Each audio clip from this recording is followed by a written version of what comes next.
then we ended up, stopping our coverage because most of them got wounded and killed. And so they weren't really an active fighting unit anymore on the front after a couple of weeks of being engaged against Ukrainian forces. So I hope that does address that the best I can. And a humongous thanks to you so much once again for the support and helping this channel keep on running. And with that, we are on to the next one.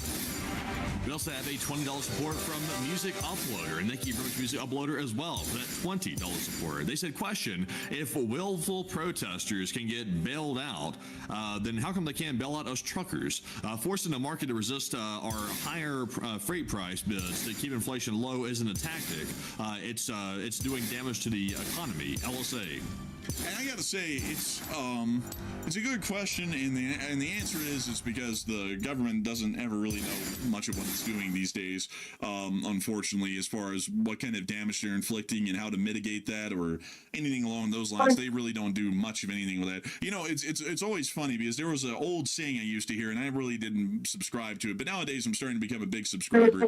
When any of us fail out here and our business implodes, then that's just the work of capitalism. But God forbid the poor innocent shareholders see their company implode, then the government's got to give them a bailout. And I don't really know why that's, well, we all know why that's the case. That's because those are the people who lobby to get those people elected. But for the rest of us out here, we just have to work with the raw capitalist system, which sometimes they can kind of screw us over by, you know, making bad decisions, raising the prices of things directly by their own bad decisions and planning, and then we basically have to pay the outcomes and the results there.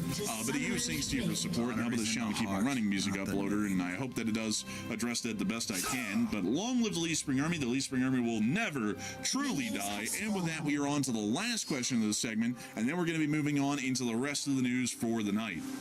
All right, and this one goes to Fred Johnson, and thank you very much, Fred, as well, for the 20. And he said, I had fun with NATO and Norway today. Got coins saying Hill Air Force Base, Utah FMS. That's also pretty cool, by the way. That's out here where we are. He said, Precision Guided Munitions Technical Coordination Group and Naval Surface Warfare Center, Indian Division. And what are they here to sell? They're there to sell guns and lots of them. They're there to try and win over the hearts and minds of the Norwegian people. And that's really cool that you actually got to run into some folks that were apparently from Hill Air Force Base. Hill Air Force Base is just south of Ogden, Utah. We are in the Salt Lake City area in what I call the bowl. But the way up there just south of Ogden is Hill Air Force Base, and that is actually really cool. They base a lot of F-35s out of a couple of other elite squadrons as well. It's a very big air base as far as they go here in the States, and they also have a significant ammunition depot and storage here as well, which is operated as a part of the Hill Air Force Base kind of complex. So really neat, honestly, that you got to get one of those coins. And as far as the Precision Guided Munitions Technical Coordination Group and the Naval Surface Warfare Center, Indian Division, the Naval Surface Warfare Center, I believe, is based somewhere around Annapolis, Maryland, if I'm not mistaken. It's somewhere around the Washington, D.C. area, I'll have to say, to give the broadest scope I can, because I don't know exactly where that one is, it's somewhere between Annapolis, Maryland, and Norfolk. I'm not really sure outside of that. It's a pretty big swath, but it's somewhere within that area. And the other one, the Precision Guided Munitions Group, I wouldn't know where that one is, but that's really cool to hear that you got some coins. And we're able to hang out with NATO forces today in Norway. And so a humongous thanks to you so much for the support and helping this channel keep on running. And I hope that does address that incredibly well. And with that, it is time for us to get on into the rest of the news for the night. And moving us on into Belgium, we were able to hear at the NATO headquarters in Brussels today that NATO Secretary General warned Russia of devastating consequences of nuclear weapons are used against Ukraine. They said, Russians know if that happens, the reaction is devastating. Follow that exercise. This is because right now in Russia, there's an ongoing readiness exercise at the moment, and so this statement was made as a response to that. As far as I would hope that they're pretty severe, and I would hope that they'd follow through with what the Secretary General is claiming in NATO. At the same time, we have been able to see that some of the foreign policy actions, rhetoric, and statements from the United States recently has started to contracts in the long term.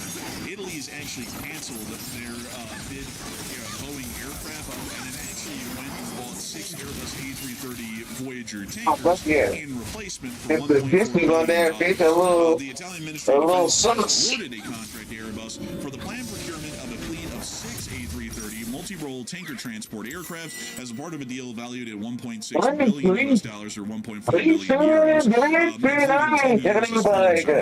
The Italians initially intended to acquire the Boeing-made KC-46 Pegasus niggas don't know what they doing with Sano. 2024, the procurement was abruptly halted due to changed and unforeseen needs. Italy will now become the 19th nation to operate the A330 tankers and will be gradually replacing their older 767-based tankers that they've been running for some time. So it does appear, and also, by the way, we've been seeing this a lot recently, and while they've been saying things like in 2024 where they're seeing some change in unforeseen needs, a lot of countries in Europe have been quietly canceling a lot of contracts for U.S. arms, equipment, and also other U.S., I guess you could say, products for the larger part. We want to describe it that way. Because the United States is becoming significantly unreliable in foreign policy, and a lot of these countries have also seen that the current administration is more than willing to threaten the halt of shipments of any spare parts and weapon systems to keep their U.S. weapons running if they end up disagreeing with the United States, which is a significant national security risk. And due to the unreliability in this uneasy alliance that now exists at this point, a lot of them are beginning to cancel their contracts and replace them with European-made equipment. So that way, if at some point in the future they go, I don't really like what the United States is doing, the United States can try and just screw them over in every way conceivable. So once again, it does look like our foreign policy actions right now are starting to bite into the bottom dollar of a lot of our larger legacy companies here in the United States of America, which generally thrive from the export. Moving us on from that, we have been able to hear that at the same time, inside of Cuba, the United States has been conducting 4 reconnaissance routes to nuclear Tritons around the entirety of Cuba, which is showing us that they are continuing intelligence gathering operations around the island nation. We've also been able to additionally hear that according to information that came out that CBS reported on today, the U.S. intelligence community has been exploring how Cuba might respond to an American military action, and work on developing military options for the president has begun, according to 2 U.S. officials with the knowledge to the matter. We've also been able to hear that at the same time, according to the president of the United States, CIA operatives are on the ground in Cuba right now, and they are freeing up Cuba. I gotta say, folks, I don't know what it is with the president, but I feel like the president is one of the biggest threats to agents on the ground in the CIA, because he basically just says, oh, they're out there and they're working. It's like, it's like if they're talking to anybody in the Cuban government right now, you know what the Cuban government's about to do in response to this? They're quietly going to increase security and surveillance on their government officials, if it's possible, and that might put a lot of these agents in trouble. They end up getting caught to them and win them over to give some info to the United States. Because generally they always know that this kind of stuff is going on. Every country in the world knows that this is going on in the intelligence world. But literally sounding an alarm on it might put some additional attention on it and might make them ramp up security a little bit farther than they normally do, which isn't really what you want to do in a situation like this. They trying to kill me. Pretty quiet. They trying to kill the guard in the world with you sound. By basically screaming, I'm a super spy, look at me. But a lot of people are talking right now about the situation with Cuba and what would happen if the United States actually did get involved in some sort of a military action against the communist Cubans. And Matthew, what are people thinking about that right now, and what are you thinking about it as well?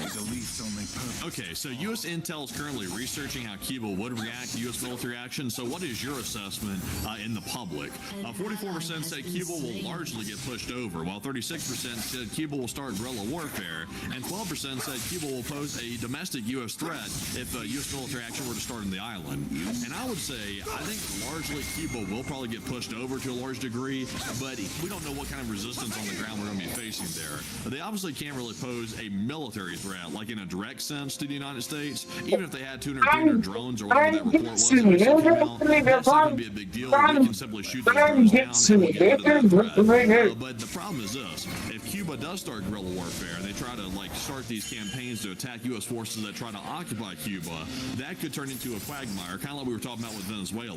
Notice that the U.S. did not try to occupy Venezuela. They simply went in, grabbed Maduro, and they left the government in charge. I'm not sure what they're planning to do in Cuba, but they say they're trying to replace the government there, which could mean an occupation possibly. So if the Cubans start a guerrilla warfare campaign, it could get ugly. You don't need a massive military force to do that. You simply need, small arms and a whole bunch of people willing to fight, and that's that's all it takes for that. So I would say I'm with the 44%. They'll largely get pushed over, but an occupation could get sketchy. But enforcers, what say you? I would say the Cuban government could probably get pushed over pretty easy. But I would also have to say that I wouldn't believe that resistance would be incredibly high. It would probably be minimal, because we do know that the Cuban armed forces have a very small amount of equipment, and we would also understand that in the current day and age, with how woefully destitute they are in most material aspects, training is probably not that good to be able to give anybody in the Cuban armed forces a fighting chance. And once they went up against a shock and awe campaign, the United States was attempting to actually land on the island and take it over physically, most resistance would probably start to crumble away, and any sort of resistance groups that would exist in Cuba would probably be quite small and probably wouldn't be able to grow that much larger. We do have to understand, folks, that the Cuban state is one that is destitute economically before the U.S. blockade even began, which further exacerbated the situation. And for that reason, a lot of people on the Cuban islands suffer from a significant amount of famine, a lack of medical resources, a lack of any sort of financial opportunities. Most of them live in an abject state, an undeniable state of poverty, and that generally doesn't do much for most people inside of Cuba to be loyal to the Cuban regime, because the Cuban regime is giving them nothing in return for their loyalty. So most of the public would probably view the United States in a sympathetic way if a military operation was conducted on Cuba. But the problem is, folks, is that should we be conducting a military operation on Cuba in the moment right now? And the answer would generally be no, because we have a lot more going on around the world. There's a lot of larger fish to fry. We have a possible conflict coming up with the Chinese in the future over Taiwan. We have a possible conflict on the face of Europe coming up because of the Russians' escalations against NATO that have been conducted recently. And we're also still in the ongoing war against Iran, which is very consumptive in terms of resources and requires a significant amount of munitions to be able to fight that conflict. Wasting munitions and manpower in hours of personnel on the ground inside of Cuba to be able to conduct a military operation to take the island and then occupy it for a new government to be installed would achieve basically nothing in strategy for the United States of America at the moment, as the Cubans do not pose a significant threat militarily, strategically, or economically at this moment within the area, and we have not seen that the Communist Chinese or the Russian Federation have been attempting to heavily bolster or grow the Cubans' military capabilities much at all. Even if we were to take it at face value, which were stated and then quickly dropped last week as a possible threat from the Cubans were real, 300 tank drones in a once-off attack would then leave the Cubans vulnerable to a counterattack by the United States, where they would clearly not ever be able to win that conflict. There's no way for Cuba to be able to control any significant waterways around the country like Iran is, to be able to leverage us and force us to meet their demands. They do not have an existing air force or air defenses to be able to stop U.S. airstrikes on their country, largely meaning that we have air supremacy from the outset over Cuba in any given conflict. And we also understand that their armed forces are not even motorized. They are quite literally foot infantry, which is something yesteryear, back before which would mean that they would be highly immobile, low morale, low equipped, poorly supplied. They probably wouldn't even be able to move around the planet. And that means that they would break and start going for the hills once they met any sort of significant infantry battle in Cuba. So I would have to say, the horrific situation that the Cubans are looking at, they're in no position to pose us a strategic threat at the moment right now. That picture will change when we found out that the Russians were giving them some sort of advanced equipment, or the Chinese. But right now, we're just not seeing that. It just doesn't pose a big enough threat to be able to make any sort of military action worthwhile and the waste of time and resources. But moving us on out of Cuba, we have also been able to hear that at the same time, the Strategic Petroleum Reserve of the United States is seeing a significant drop in availability of oil. Over the past week, the United States Strategic Petroleum Reserve drained a record 9.9 million barrels in a singular week. To put this into perspective, the United States consumes about 20 million barrels of crude oil per day. So as y'all can tell, that's quite a significant drain that's currently ongoing. 10% of the U.S. Strategic Reserve has been drained since the war started, mostly via exports to Asia. This is starting to increase in size week over week. and it's starting to increase in size because all of those tankers that were traveling to the United States that weren't able to make it to the Middle East are finally arriving at the ports around Houston and also around Louisiana as well. They're starting to load up with oil here in the United States of America, which we are producing at record numbers currently, but the United States only produces on the daily 13.5 million barrels of crude oil. We produce about 20 million barrels of petroleum products every day, but technically liquefied natural gas is a petroleum product, and that's what makes the number look like we're a net exporter. We're a net exporter of liquefied natural gas. We're not a net exporter of crude oil, and that's where the problem comes in. Right now we're seeing that the strategic oil reserve is being depleted at significant rates weekly, and at this current rate we would most likely assume that the strategic oil reserves will start to run dangerously low if this continues to increase larger day by day and week by week sometime around the month of July, according to the last reports that analysts were able to make on the current drain on strategic petroleum reserves, meaning that by the time of mid-July we'll most likely start to see that physical shortages will reach a larger part of the country, and even if a price is fixed to where the fuel has to be at a set rate, physically the fuel will not be available to meet the consumption across the United States, meaning that either rationing will have to take place or you'll just have to be really lucky and get to a gas station that has some gas added at the time that you pull up. Otherwise, there just might not be anything there.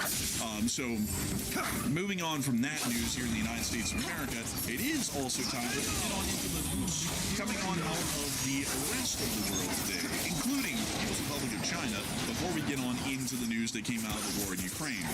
According to information that we were able to get over the course of this day, we were able to hear that Xi Jinping and Putin are going to be increasing relations. This little video here actually shows the signing of an agreement that's supposed to increase Russo-Sino relations between the two countries. This was right after the visit by the President of the United States just last week, where the United States of America stated that we were going to be increasing economic cooperation with the People's Republic of China and making the People's Republic great again. We've also been able to see that after this meeting to increase relations in some direct form with the Russian Federation and the People's Republic of China, it was then announced that Xi Jinping was going to be making a visit to the Fat One in North Korea as early as next week. So it looks like right now. Wow. Has that ever happened before, or is that something new? Xi's gone to Pyongyang a couple of years ago, but this is a fairly rare thing. This isn't done normally, I think. Yeah, I was about to say that I've never really heard of that happening very often at all. So that's kind of interesting that G's going to him instead of the other way around. Yeah, it is interesting, you know, it is very interesting. But I have to say, folks, that as far as the strategy and foreign policy is going, I think you'll kind of get an idea of what the Chinese are doing right now. They just had Putin come to China and meet with them and then state that they're going to be increasing relations. Now Xi is going to be going to North Korea, probably with the same aim of achieving the same goal with North Korea of an announcement of an increasing of relations. This is clearly showing that they're solidifying an Axis power in front of our very eyes right now. We've known about this group for years. It's existed for decades for the larger part, but they're starting to solidify it and formalize it at this point with these sorts of increased agreements of cooperation between these countries. They're clearly creating a group that is attempting to challenge and undermine the United States and our allies globally. We should not be trying to increase relations with a country like that, because we're going to be put at a crossroads in the future to where we either have to sever those relations, which will be a lot more painful then because we'll have grown them to be larger and therefore more destructive to get rid of, or we have to decrease our relations with them to where when we have to make that inevitable decision to split paths with them, it is not as destructive or damaging to the U.S. economy as it would have been in the current situation that we're starting to work on right now.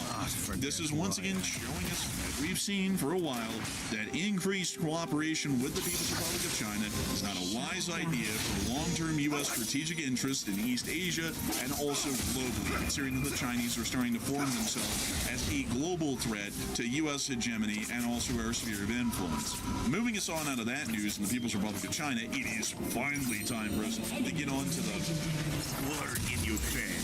And we have quite a lot of news that came out of the war in Ukraine today. we're going to be getting to the good one first. I mean, all of it's good, but we're going to be getting to the really good one today first. According to the news that we have gotten out of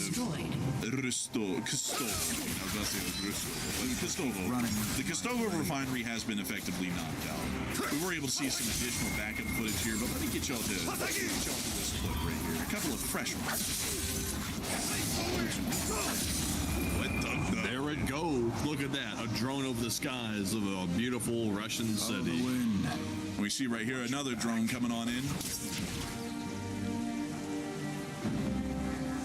We can also see it right there as well. An ally has been slain. It's just a plane, that's all. Don't look up, comrades. You'll be okay. Everybody will be okay, but it did hit the Kostovo refinery, and it did knock it out, which is another refinery in central Russia that is not going to be functioning or operational for any time in the future, at least for now, probably for the next several weeks, because it appears that these drones were able to attack and hit some sort of critical infrastructure within the refinery. It wasn't a condenser, so it's most likely moderate damage, not heavy damage, but it will be knocking out the refinery for some time. And this brings us to bombshell report out of central Russia that came out today. According to what we've been able to hear from Reuters, virtually all major oil refineries in central Russia have been forced to halt or scale back fuel output following Ukrainian drone attacks in recent days. The combined capacity of refineries that have fully or partially halted operations exceed 83 million metric tons per year, or around 280 to 38,000 tons per day. And that accounts for around 1/4 of Russia's oil refining capacity, according to data and sources who spoke on condition of anonymity. So it is clear at this point that the Russians are hemorrhaging usable fuel products inside their country on the daily at this point. Their refineries are simply not able to keep up with the strain that is being caused by these attacks. They're not able to keep up with the demand from the Russian public and the military for the war effort, and that means that right now they are running on fumes for the larger part on their strategic fuel reserves. They've already been bleeding them for some time now. And when I mean strategic fuel reserves, I do not mean oil, folks. I mean things like gasoline, diesel, and aviation-grade jet fuel. They're running low on things that you can actually put in the tank of a vehicle and run them from, which is not good for them at all. It means that rationing is going to have to happen at some point, probably in the immediate future. Otherwise, they are going to start running out of material fuel to be able to use for their economy, which is hardly staying alive at this point, and their military, which must have fuel to be able to maneuver and fight properly and to supply themselves properly inside of Ukraine. It's getting fairly clear at this point. The Russians' position, as usual, is continuing to worsen and not looking all too well for them in the long run. And a lot of people are currently talking on their thoughts on this situation at the moment. And Matthew, what are people thinking about that? And what are you thinking about that as well? So while the Russians are having a hard time refining their petroleum products, the Ukrainians are having a fantastic time refining their attack techniques. That's a nice, smooth way to put it, I would say. But the central Russia right now is literally halted completely at the major Russian refineries due to these recent attacks. And what are your thoughts? 48% said Ukraine must continue the attacks in order for this to become permanent, while 30% said it'll become permanent already, and 17% said it's likely only temporary. And I would say Ukraine has to keep the attacks up. As long as Ukraine relentlessly keeps pounding the Russian refineries day and night, they will keep these things closed. Right now, some of them have closed just because the Russians claim it's for safety reasons. I don't buy that for a minute, by the way. The Russians are closing it, but it's been hit, and they're trying to pretend like it hasn't. So the fact that the entire central Russian refineries are out, that's a bad thing, because that means the Russians are going to go further out to get their refined oil products, to bring them to Moscow, to get their petroleum for the gasoline and other products like that. So they're in foul shape. Let's just put it that way. Very foul shape. And I'm with the 49%. Ukraine can keep it up, and they will keep the refineries down and out. Enforcers, what say you? I would have to say that the Ukrainians will clearly continue the attacks, and the damage will continue to most likely be maintained at this level, because expecting anything further than 25% of the refineries in Russia to be knocked out at a single time would be getting into a realm of possibility that would basically be war wedding at that point. And while this is definitely going to be helping to win the war at some point here in the near future, probably within the next year and a half to a year at this point, I would expect that they're not going to be able to knock out more refineries than this at any given period of time. This is a huge bleed, mind you all, on the usable fuel products products inside of Russia. They're probably running a deficit greater, from what we know, than about 1 million barrels of usable fuel products a day, which is absolutely significant. And I also have to remind everyone here that for a barrel of gasoline, it takes 2 barrels of crude oil to produce it. So if you're running a 1 million barrel deficit of usable fuel products, that means you're actually running a 2 million barrel deficit in crude oil that's being used to produce that usable fuel.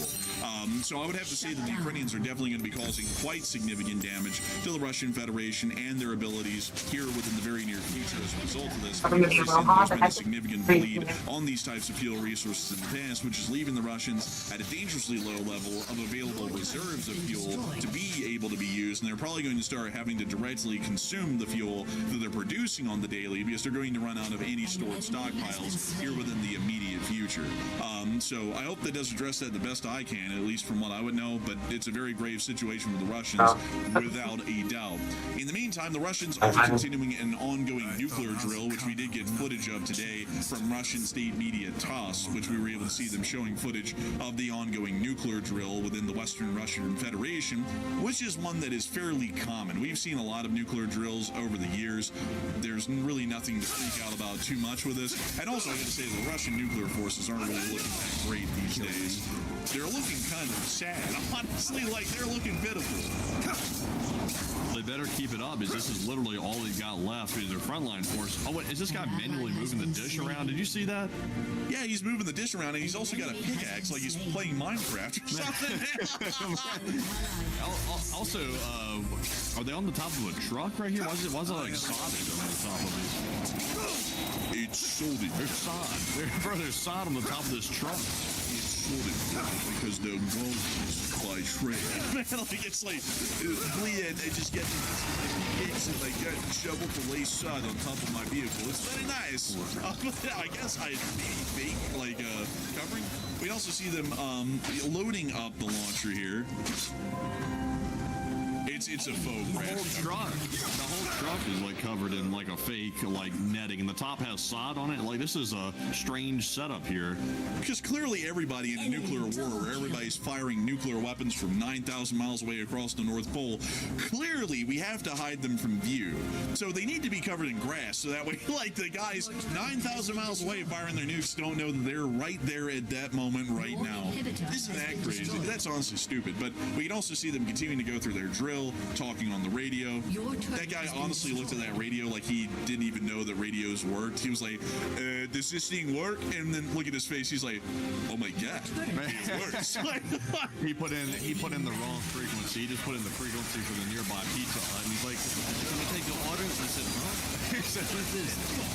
Man, bro, he sat there and put that radio up to his mouth. He was about to say something, then he heard it. You know, we don't really like what you're going to do.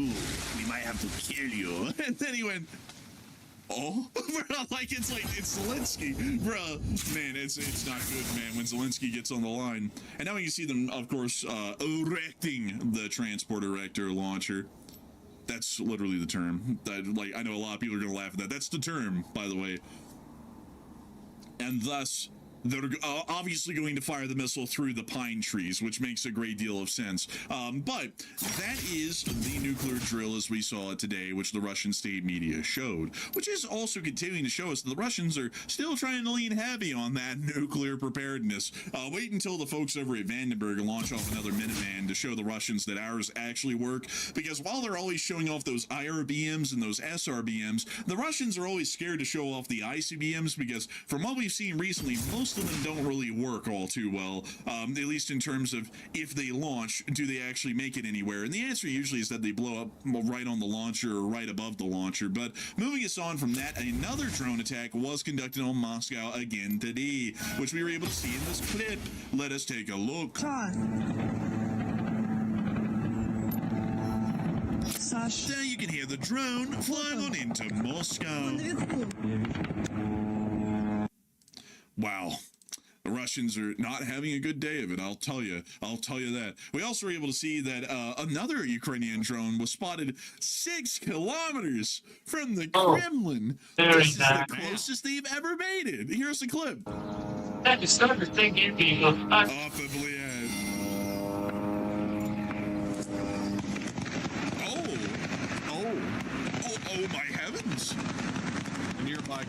They just opened fire.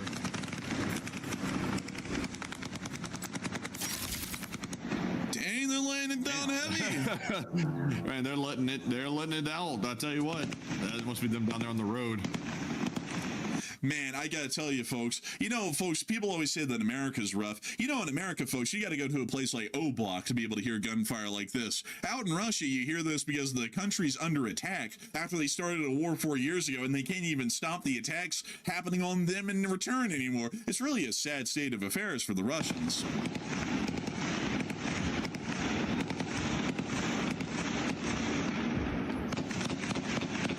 I don't think they're hitting anything. I didn't hear of anything going down. I think they didn't hit it in that whole clip. We also have another one here. I believe that this might be, actually, this isn't really a backup. This is actually a geolocation. We can see this notable building right here, this line of sight, and these buildings. The camera person was clearly in that apartment building right there. And that means that they were in that part of Moscow, which is quite literally 6 kilometers from the Kremlin. Now, let's ask the question, how many miles is that? How many miles is that? Because I'm illiterate and I'm from America, so I don't know the exact measurement for miles and kilometers or the conversion for it. So let's see, the building is right there. So it's right in here somewhere. That big old glass building is somewhere off over here. So we're going to measure from around here as an approximation, and then we're going to go to the Kremlin. This was 4 miles away.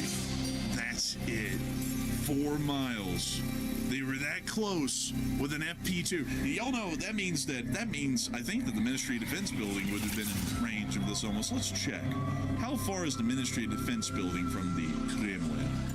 2 miles. So they were getting pretty close to hitting major Russian governmental buildings like the Ministry of Defense. And it looks like, also I gotta say, folks, the effectiveness of Russian air defense has heavily degraded over the past 5 days. You know, Matthew, that honestly sounded right there like the Industrial Revolution and its consequences have been disaster for the humans. That like almost came off as the same thing. It's like the Russian air defenses have significantly degraded over the past several days. Man, like it was like the same sort of like line of sentence, like the syntax structure and everything. But I tell you what, it's like the Russians are like getting targeting pods for their air defense systems from like the back rooms or something, or from like the black market. I don't know where they're getting the stuff from, but it doesn't work. Like it really doesn't. Like the fact that you're still hearing small arms fire around Moscow, even with all the missile-based defenses in the area, that's crazy that they have so many defenses there and they're still using small arms. Man, honestly, it is crazy. You know what that also means? That means that drone made it through the S-400 defense ring, the Pantsir defense ring, and it made it to the last one, which is the mobile fire groups in central Moscow. So there was literally nothing left. That drone had made it. We didn't hear of it landing and blowing up on anything important, but it did appear that it was very close to the Kremlin. So pretty interesting to see. But moving us on out of that bit of news in Moscow, it's time for us to move on out of the Moscow news and on into a little bit more news that we got out of Rostov-na-Donu. We were able to see down here a very interesting clip.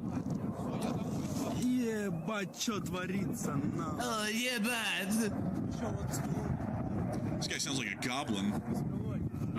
Yeah, but it's something in the bloody eyes. Man, like, it's like, damn, bro, that guy is rough. What the heck are they looking at? Like, I heard a fighter jet. Well, what was it? Apparently it was some sort of a drone that got shot down, as you can see the smoke plume right up there. Oh, interesting. Yeah, they're just this guy was just like circling around in a 360, like yeah, bad. I couldn't make out what was happening. Man, me either, honestly. And we also got to see a little bit of debris of the Ukrainian drone that got shot down over Rostov. We also were able to see, additionally, the damage to the Belbek airfield, which we're finally getting the on-the-ground damage from. It appears that the Ukrainians were able to hit a RSP-28M mobile precision approach radar system, which we could see visibly damaged there. That's a big radar. What was it called again? I want to see what the cost of this thing is. It's called the RSP-28M. RSP-28M cost, Russia. Let's see how much this cost. RS-20. It can't be that because that's the SARMAT. Let me type this in really quickly. Radar cost, Let me see here, Let's see here. Oh, it's expected to be around Biggest 20 country. million US dollars. Oh, $20 million. That's not bad right there. That's not cheap, as Joystick said in the live chat. That's not cheap right there. So another big loss. I gotta tell you, folks, inflation has been bad these days. Back in the day, folks, this thing was worth like 10 million. Nowadays, it's 20.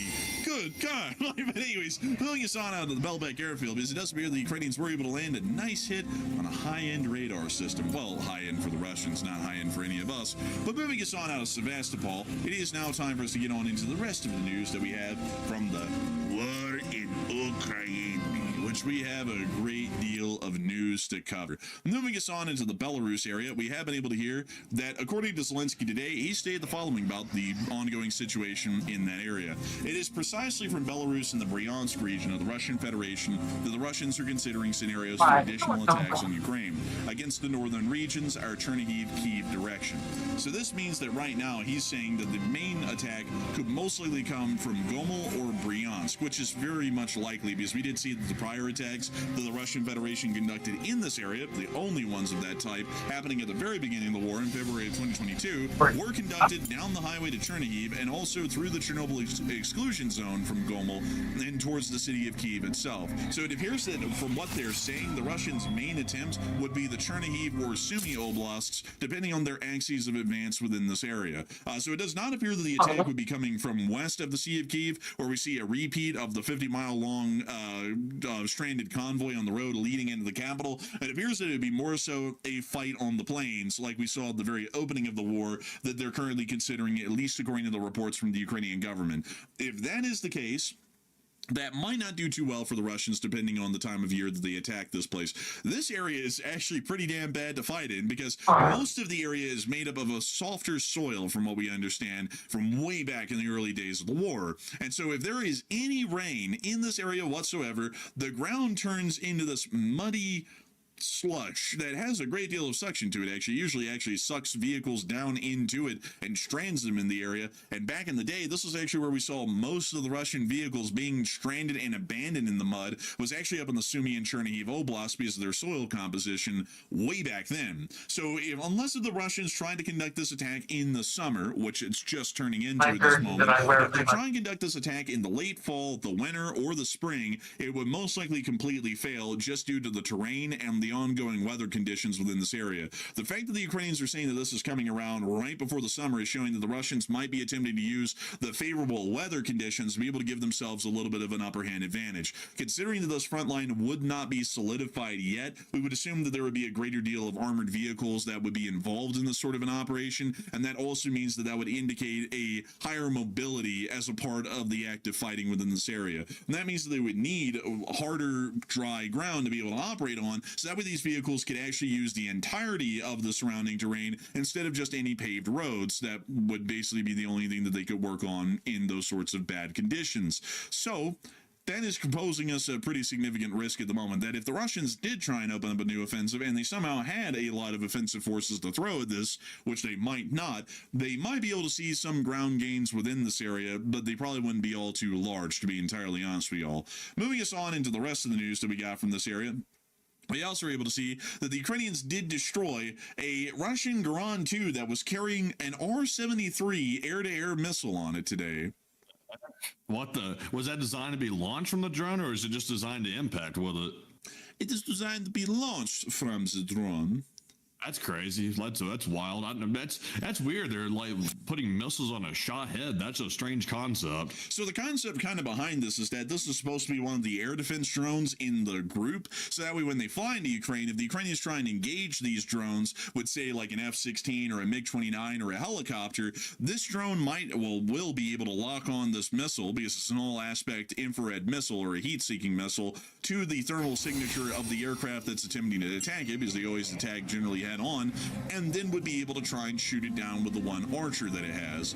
So that is actually a pretty interesting sort of a thing. We've never heard of these being effectively used, by the way. We've seen these for a while now. This is one of the best examples that we've seen in an image of what these things are and how they're actually equipped, but we haven't ever seen one of them effectively used yet, because it usually takes a good bit to be able to get an R-73 to have a lock and then be able to fire the missile. So we're assuming that with the Russians doing this, it's probably a pretty pretty ghetto setup to where they never even know if the R73 has an active lock, so they just turn the thing on and get it spooled, and then they try and just fire it whenever they can. That's what we're kind of assuming at this point. But then that also requires them, with the shitty camera that's on these things, to be able to somehow spot an F-16 or a MiG-29 a couple of miles away, which with the kind of camera quality that we've seen, the very few times we've been able to see the camera feed from one of these drones, that would be next to impossible. These things have a camera quality of about 480p. They're not that good. So, you know, trying to find an F-16 3 miles away in the blue sky or in the middle of the night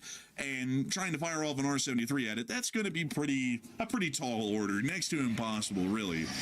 But with that, it is time for us to move on from that bit of news, and time for us to move on into another interesting piece of news that the air defense that Ukraine is producing these days. They're starting to put their Hornet drones up in the air on balloons to be able to try and increase their flight time. This is actually pretty interesting because, as we all know, the Hornets have to be launched from the ground and then have to fly at a rapid rate of speed, which takes a significant amount of energy to gain altitude to be able to try and hunt down and destroy the Shaheds. So the Ukrainians are now trying to come up with the concept of equipping them on balloons, sending the balloons up, allowing the balloons to get up to a good altitude once they know that a drone attack is underway, and once they know that drones are in the area, the Hornet will be released from the tether from the balloon and then will dive down onto the targets below and hit them, meaning that it won't require as much generally energy to be able to get up to target. It increases the range and the speed, and it might make the defenses more effective from the Hornets. Another thing as well that might be considered in this if this becomes a normal way that Hornets are deployed, this doesn't require the significant amount of battery and motor power to be able to get the drone airborne and at significant altitude, meaning that they might be able to skimp out on those components, equipping them with lighter and smaller batteries and also less powerful motors, because now they're not relying entirely on that to be able to conduct an interception, because now they're conducting a diving attack instead of a climbing attack on most of the drones that they're attempting to take out. But a really cool system nonetheless. It's very innovative, to say the least. Yeah, I would say so. This is the closest thing to a mothership that we've seen so far, I guess, is the balloon concept. Man, honestly, we see them about to launch it here, showing off how the system works. There goes the balloon with the drone attached. Honestly, it's kind of silly. What the? Did you see that? Did you see that like ghostly figure like walking away from the balloon, bro? Back that up. Am I imagining that? Do you see that?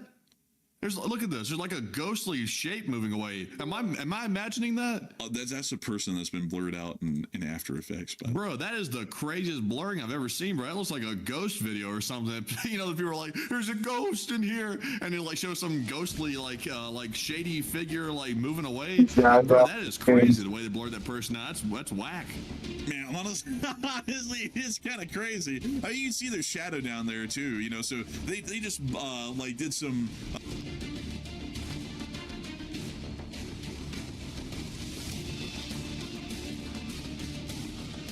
What's up guys, it's your boy Senron.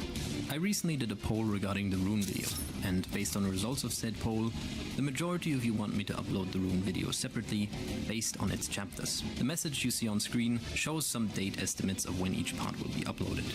If you dislike the idea of clicking on multiple videos, don't worry, because after all the individual parts have been uploaded, I'll combine them with some extra content to make one big video, which will be uploaded at the very end of this year. Now that we got all the technical stuff out of the way, let's begin with part 1 of the Rune video. In League of Legends, runes are a set of customizable and unique elements that allow you to tailor your champion's stats and abilities to suit your very own playstyle. You can select the rune page during the champion selection, and once the game starts, the rune page will be automatically locked in and will stick with you for the remainder of the match. Runes are mostly passive enhancements that add new effects or buffs to the player's champion. Currently, there are 63 runes in the game, but thankfully, there are categories which are known as rune paths. These are named Precision, Domination, Sorcery, Resolve, and Inspiration. Seeing as I'll go into great detail about them in my next few videos, I'll refrain from calling each one out. Instead, shit, I haven't played Battlefield in like days. God damn, it's going down. Bradley assault. Disembarked with the Bradley. Bradley assault. Bradley assault better. Disembarking. I'm going in. We run to man. Alright, we have secured Bravo. Hey! Choose it today. Use it tomorrow.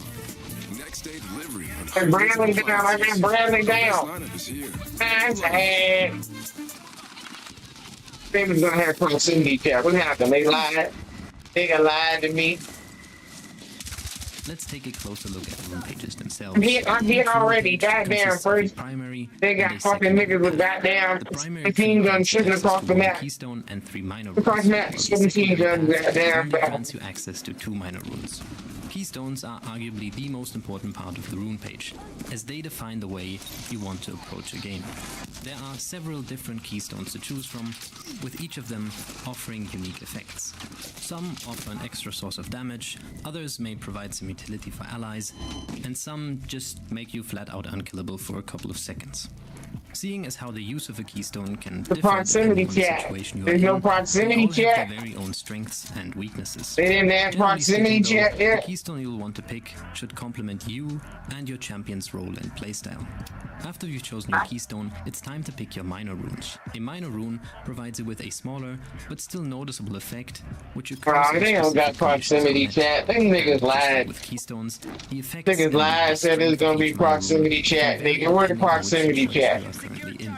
After you're done Commercial setting up your commercial keystone told me and said minor there's gonna be runes, proximity it's time to add chat. the final touches to your creation. Where the proximity Rune chat? shards.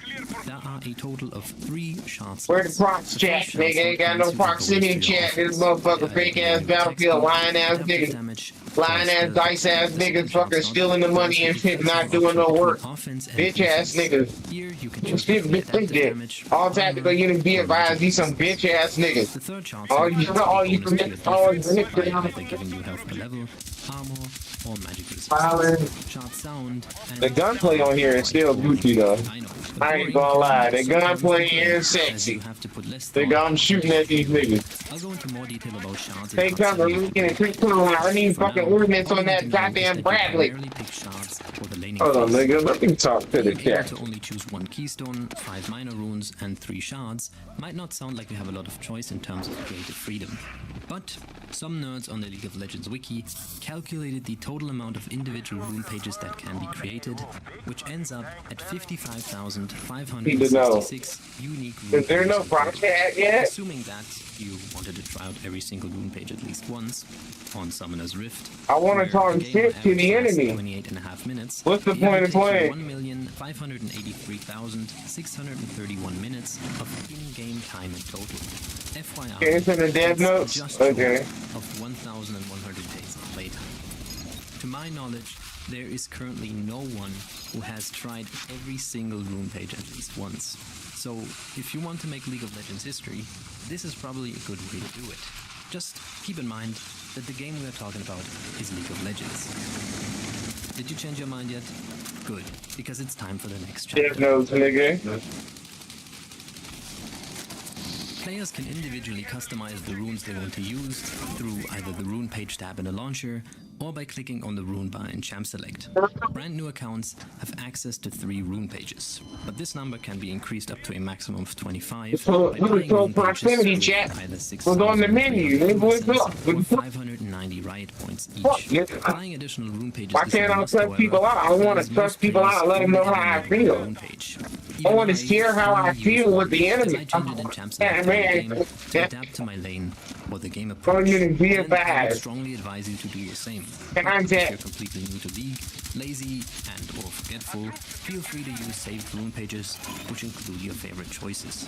To make choosing viable rune options for beginners easier, Riot introduced a system called Rune Recommender earlier this season. If you hover over or lock in a champion during Champ Select, you will be able to access the Rune Recommender button on the left side of the loadout. The Rune Recommender automatically determines and recommends the best runes and summoner spells for your chosen champion and role, and presents up to 3 different sets which you can click on to apply to your loadout. The recommended rune sets are updated per patch based on current data and the best runes available for each champion in each role. This system is, however, contrary to the name, not recommendable, as sometimes the choices can be very limiting. Also, playing meta might sound good, but once people know what to expect, you'll find it harder to choose any kind of funny play. I should probably also mention that if you fail to select a completed rune page in time, League will automatically assign you to the first recommended rune setup of Rune Recommender.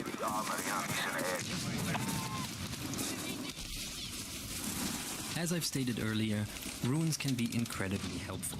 One of the most significant aspects of runes is that they empower your champion's strength and weaknesses. Tanks can soak more damage, assassins can one-shot more reliably, and Yoriks can...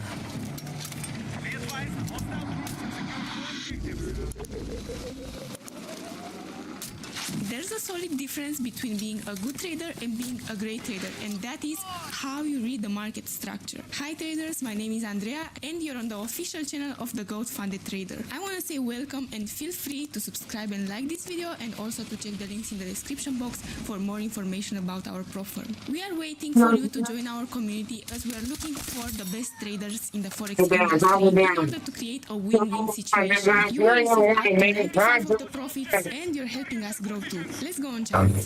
Okay, so here we are on GBP USD. I chose this In contact with the enemy, all technical units pushing through the building. profits, and I believe that it's a great example for what I'm explaining today, meaning the market structure. First of all, I want to mention the fact that this is exactly how I do it, and you can take my explanation and adapt it to your trading plan. So first of all, I want to mention the fact that I'm a day trader. That means that my technical analysis starts from weekly, continues with daily with 4 hours, and then with 15 minutes. Sometimes when I'm trading XUSD pairs, I'm watching the chart on DXY too, the index of dollar, because I correlate them. When DXY goes bullish, the XUSD pairs go bearish, and when the index of dollar goes bearish, the XUSD pair go bullish. It's a great thing to know. It's great to correlate them. Sometimes the correlation doesn't work, but most of the time it does. The next thing that I do is to keep my charts separate. The daily, the 4 hours, and also the 15 minutes. Sometimes the chart can get really messy if you combine all of them in one. From time to time, I go with the 4-hour chart combined with the 15-minute one for the entries, because I use the daily and 4-hour for structure and 15-minute to search for entries. Also, when I'm looking on 15 minutes, I go down on 5 minutes and also 1 minute from time to time. So I refine it. So here we are on the daily chart, and all you can see here is marked on daily. There are no confusions. This is very clear for me. So what I want to mention is the fact that the first thing that I'm looking for is where is the break of structure on daily, where is the protected high or low, where is the weak, also where's the weak high or low. Here, if I zoom out a little bit, there was a bearish trend going on for a lot of times. There was a bearish trend going on for a lot of days, but after that we had a reversal, and it happened somewhere around here. As you can see, instead of the market continuing bearish, going somewhere over here and creating another bearish leg, it actually took it and changed structure from bearish to bullish. When I see this kind of movement happening, I already know that I have to mark the swing point. So I marked the daily break of structure here between, you start from this week, you go to the right, make a straight line, and usually I consider the break of structure happening when it goes from weak to body or from body to body. I don't consider weak to weak a valid break of structure. So here we have the daily break of structure that created this protected low and this swing high. And the market continued in a bullish way.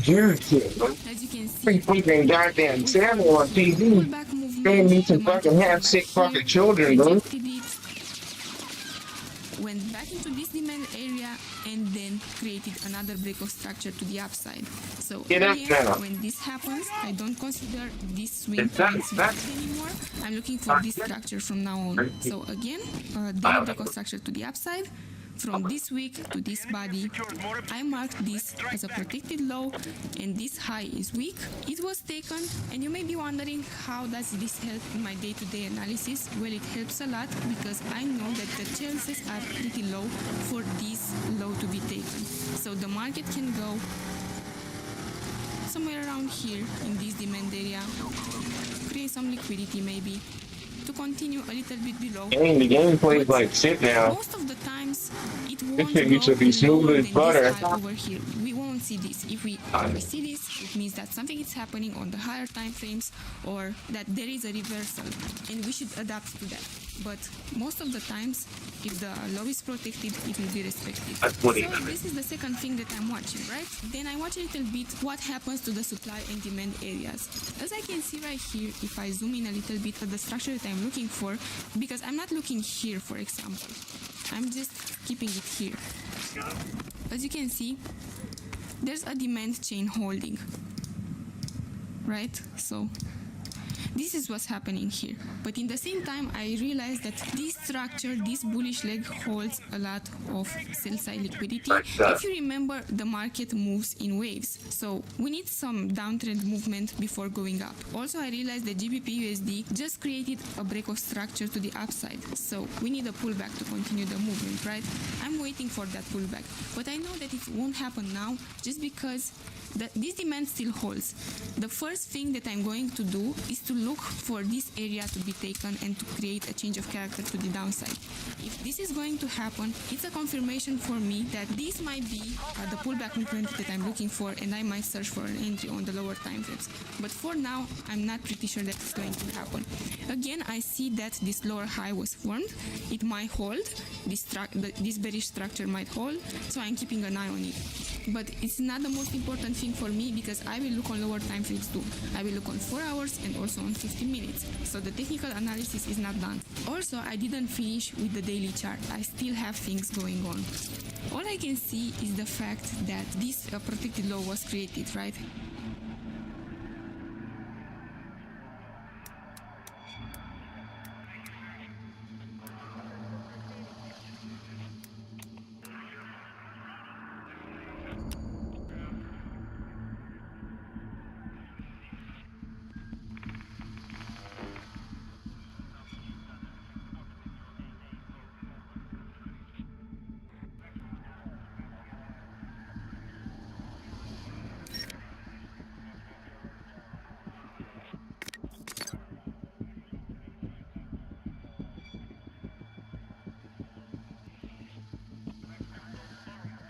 Ladies and gentlemen, hey, hi, how you doing? Welcome back to the channel. Thank you so much for stopping by. We just got the major patch notes for the Season 3 update here in Battlefield 6. This is, of course, going to be a mandatory title update, a major update for everyone, regardless of what platform you're playing on. This will be the 1.3.1.0 update, and we have got so many patch notes to go through and break down.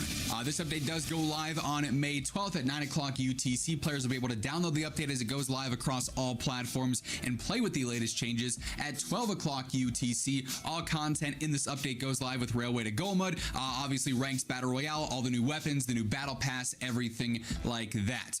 We already know there is plenty of new content coming throughout this update. We just detailed the full roadmap and everything the other day. If you haven't caught that video yet and you're interested, feel free to go ahead and check that out. We're going to have the full new Battle Pass. Battlefield Pro will be available for that. New map, new weapons, of course, new red sec modes, everything like that. As we get into all the update specifics for all the different categories of the game, I'll have everything time-stamped down below. And if you enjoy the video, a like rating is always seriously appreciated. It's a great way to help grow the channel and help share this information around to more players. And if you're new to the channel, you want to stay here, the game doesn't play smooth anymore, or the vehicle. The game used to be a lot smoother. So first up here with our major updates, the new content, of course. Competitiveness arrives in Battle Royale, or competitive arrives in BR with ranked.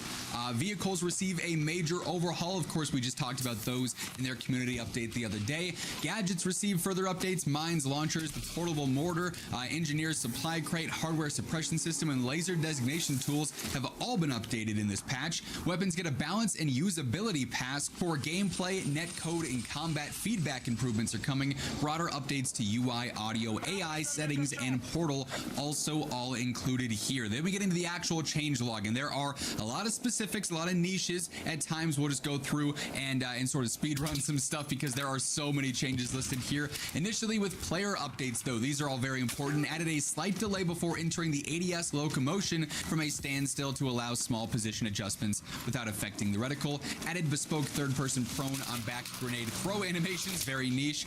Bipoding while being pushed up against the wall is no longer canceled automatically. Bullet impacts now leave visible decals on vehicle surfaces. Corrected an issue that would prevent soldier training paths from applying properly when quick customize was finished. Corrected an issue where a player jumping from a moving vehicle would be seen as stuttering in third person. An issue where bashing through doors wouldn't cancel the reload animation. They should look at this shit jittery. Sometimes failed to revive a player This shit is jittery as a motherfucker. for nothing basically. An issue where dragging and reviving would sometimes be canceled on uneven terrain. An issue where player movement would sometimes be jittery when holding the fire button after firing a single fire weapon. They corrected an issue where players ragdoll would slide away if killed after they've fallen. An issue where the soldier's legs can be moving while standing still on a boat, so you're just running in place. An issue where the weapon sometimes can be jittery when moving slowly in ADS and phones. An issue where upward camera shake from bullet hits can persist longer than intended. An issue where weapon flashlights and lasers were visible for spawning soldiers before the actual soldiers spawned themselves. An issue in the firing range where bullet holes You got niggas in the chat talking retarded. incorrect green highlighting at times. An issue where the magnifier attachments would partially or fully block your view. Improved third-person soldier locomotion animations when moving on vehicles. Improved ragdoll stability when bodies came to rest on moving surfaces. Improved responsiveness and visual quality of entering ladders. Increased the critical assist window from 1.5 to 3 seconds there. Jumping from a moving vehicle now properly inherits the velocity of that vehicle. Optimized bullet decal updates, reduced memory allocation spikes during local low light. They don't know this freaking changing on the game, but that's not what the game needs, bro. They goddamn catering to these dumbass white boys. The game needs more guns and shit, not to be catching all this stupid ass shit. There wasn't an issue in the first place. Fucking dumbass fucking dice. They've also updated some engineer field specialization passive skills here with reducing the devastating impact repair reduction there, reduce the overheat control vehicle weapon effect, replace the vehicle passive skill with a new mine sweeping skill as a part of their general vehicle overhauls. Was not the fucking problem, bro. Very important here. Corrected They was bitching and moaning all goddamn day, and they goddamn fucking throwing the game off and shit. And not properly Dumbass aligned with their actual motherfucker. aim direction in certain states, such as while jumping. Corrected an issue where first-person death animations would start with some delay. Corrected an issue where first-person hit reactions Those would were play never an intervals issue. I never had missed any of those kind of issues, bro. behind them. If you had those kind of Corrected an issues, you had a issue where shitty ass would not computer. deal armor damage Now the and game apply all fucked expected up and damage shit. modifications. And it's playing weird now, bro. When my shit is top of the line, bro. Nigga got damn PC got damn $4,000. Now my shit fucking on playing like I'm on a regular PC like the rest of you. So these niggas bitching and moaning and now they done changed the way the game. Reduce network bandwidth usage. They do that shit with every goddamn game. These dumbass crackers, all they do is complain and hit reactions that move the weapon opposite to the direction of the impact, improving damage feedback. They did do a couple of vehicle patch notes and just fixes and adjustments here. If you want to read the exact specifics, feel free to go ahead and pause the video. We're a little bit more interested in the damage reworks that are going to be going on here. The angle damage model on tanks is being simplified. Game's fucking weird now. Playing weird as fuck, bro. Damage variables going on. We don't even used to play like that, bro. They don't used to be tricky as shit. I just don't know. Even really play Call of Duty no more, bro. They changing shit around. Fucking with the settings and changing shit around, bro. 100% damage. Hits at a favorable angle from the side of the tank, deal 150. Hits at a favorable angle from the rear of the tank, deal 200. There's less variables there. It'll be more consistent when you're attacking tanks now there. Reworking the regen brackets as well. Regen delay has been increased. Running that smooth. It used to be smooth, bro. It used to be like buttery smooth. Per second to 10% I just don't not per second. smooth no more. Critical health regen is now slowed by 80%. There's also a handful of handling changes here. Again, we covered this in full These detail. changes, dog. I'm listening to the damn patch notes. They changing all this shit. What the fuck you changing all this shit for? Ain't gonna hear a game always do sucks. consistent damage. Most land vehicle explosive weapons now have a minimum explosive damage of 20%. Before you die, man, I'm gonna make me a fucking shooter, dog. 207 to 550 damage against tanks, 1,000 against Hey, healers, yeah, you 1,000 damn against show these jets. niggas how to Air gun fucking missiles make now a deal proper 450 shooter. against tanks, All this 975 bitching and against moaning, healers, catering to 1,000 motherfuckers who ain't gonna play the game no couple of way. specific updates here for the Cracker. M1A2 and then also the Leo A4. They've also updated them. Come to game, with it's the not unguided smooth shields, better looking no control, its more. effective range and overall performance against It's smooth aircraft, no even more. if you want the exact specifics. You've Making got me them mad. there. Few updates for the M3A3 They used to be Bradley and also gunners. the I'm not STRF-09 parquet A4 gunners. AFV weapons. Can't believe it's not The gunners. RWS gunner and coax weapons also got a few specific updates there. Helicopter weapons also got a few specific updates. Jet weapons, a few updates, not nearly But as this many as stupid the ass rest of them, tank. though. Look at that shit. Like, what this hit me right there, bro? Here, the reinforced Like, plating what the passive hell has been hit me? removed and replaced And with I mean, active that shit contingency not systems. smooth, bro. Targeting jammer passives have been improved in general there. Counterfire Not radar has been smooth. partially reworked with their descriptions there. Thermal smoke updates have also been deployed, no pun intended, with this update as well. Then general equipment updates. And then for put vehicle Charlie on a specific stuff, railroad too. So track, a lot of vehicle and damn overhauls, like I railroad said, track they only dropped go the one full review direction. update that we The shit covered, on really one. detailed all this It specifically goes, there, and then but it turns back vehicles and around and goes engagements back. around them are gonna be The shit very just go different left now to right in and shit, Season nigga. 3. Shit not We even also on have a ton the of gadget updates. shit, Now, man. the warning Come on, indicator man. for the PT KM This some 1R cracker acoustic shit, sensor bro. line when submission launches. Corrected an issue All preventing the the supply crackers know how to crate do from all this resupplying fucking lie and soldiers make shit up. inside vehicles. Corrected an issue where deploying the That one, I T-Loads got would his always ass, though. switch players back to Laid their his primary ass weapon down. instead of their previous equipped item. Corrected an issue where the incendiary airburst could sometimes fail to actually properly detect and damage targets inside the smoke cloud. Player-controlled gadgets, including several of them like the mortar, the recon drone, so on and so forth, now only begin resupplying once the gadget has been destroyed. The PTKM-1R acoustic mines and also the AV mines no longer trigger for light transport and personal transport. They tuned the Claymore detection arc to better match the visual laser beams, updated the C4 pack so they now deal 350 damage against tanks, kilos, and then also 1,000 against jets there. Listen to that shit, dog. Tanks, so they now deal When did y'all 207, watch me 550, stream they're this like they game all the just said there, time? basically. When have you Updated ever engineer heard me supply complain console about no longer any of has that limited shit, bro? supply charges in standard multiplayer, allowing it to resupply nearby vehicles. That was never a indefinitely. problem, bro. Updated the Claymore fragmentation All these based stupid close ass range shit that they damage, catch in the since patch it's a little shows. weaker now, damage That was drop-off now never an starts at issue, the edge bro. of the detection If arc. you were Updated experiencing the those kind of mortar issues, shock your dispersion, PC so is it's now trash. perfectly accurate. You know what I mean? Or whatever you're playing the game on is trash, bro. I never experienced any of those kind of issues, bro. Like, they fuck up the game to fucking cater to losers and then ruin the game back for the motherfuckers who wasn't having no problems, bro. You should be able to pop down none of that shit, bro. If you don't have any problems, you shouldn't have to get hacked, bro.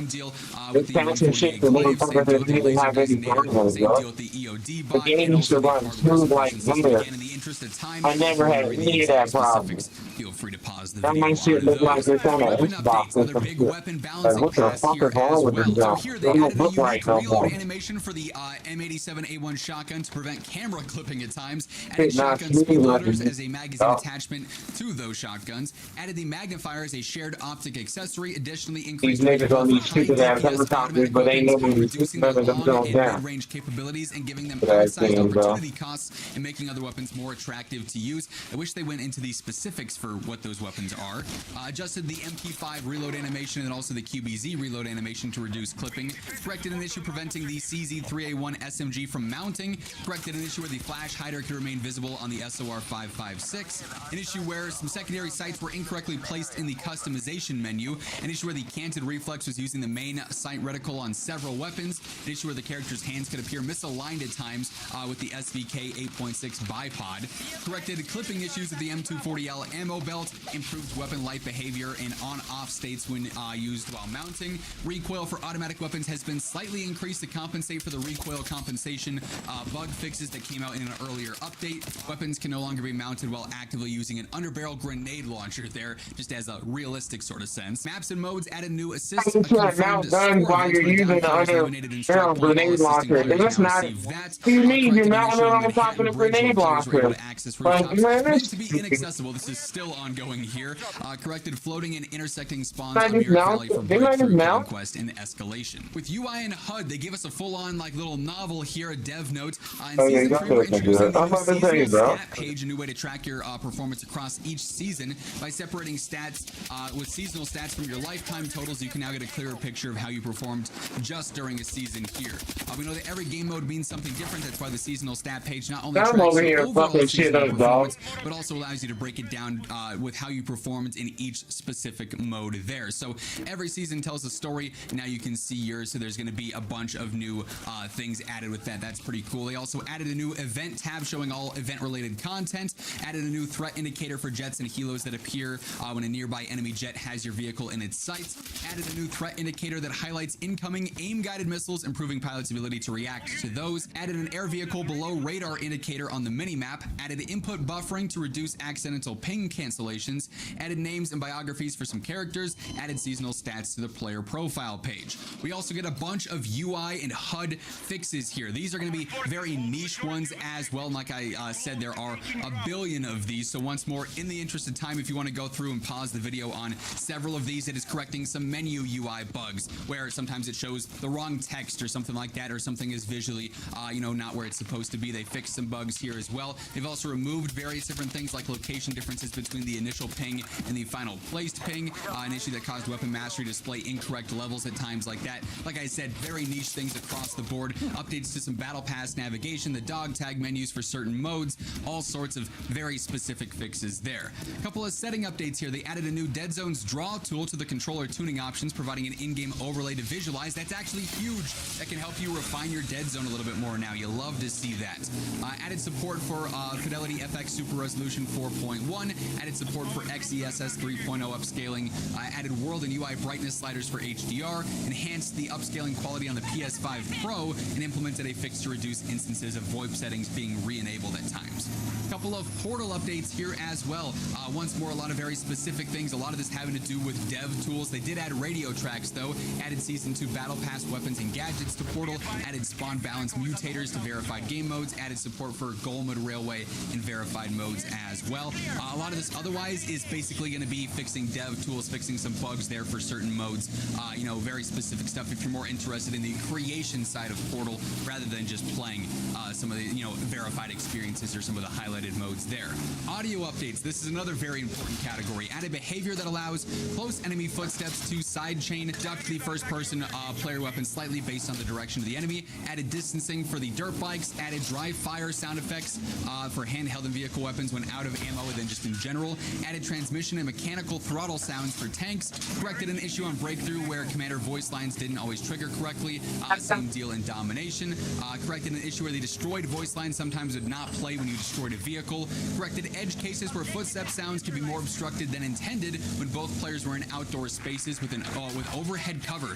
Very specific thing, but it should help with audio. Corrected edge cases where trigger release sounds could play after an empty mag reload if it was triggered by a single shot or burst fire modes. Improved drag and revive sound effects in water. Incoming lock-on for vehicles now plays distinct sounds there. Increase the audibility of sliding so that should be more obvious in game. Increase the volume of squad ping sound effect. Locked on and painted sounds now gradually decrease over time. Updated missing explosion audio for oil containers on Firestorm.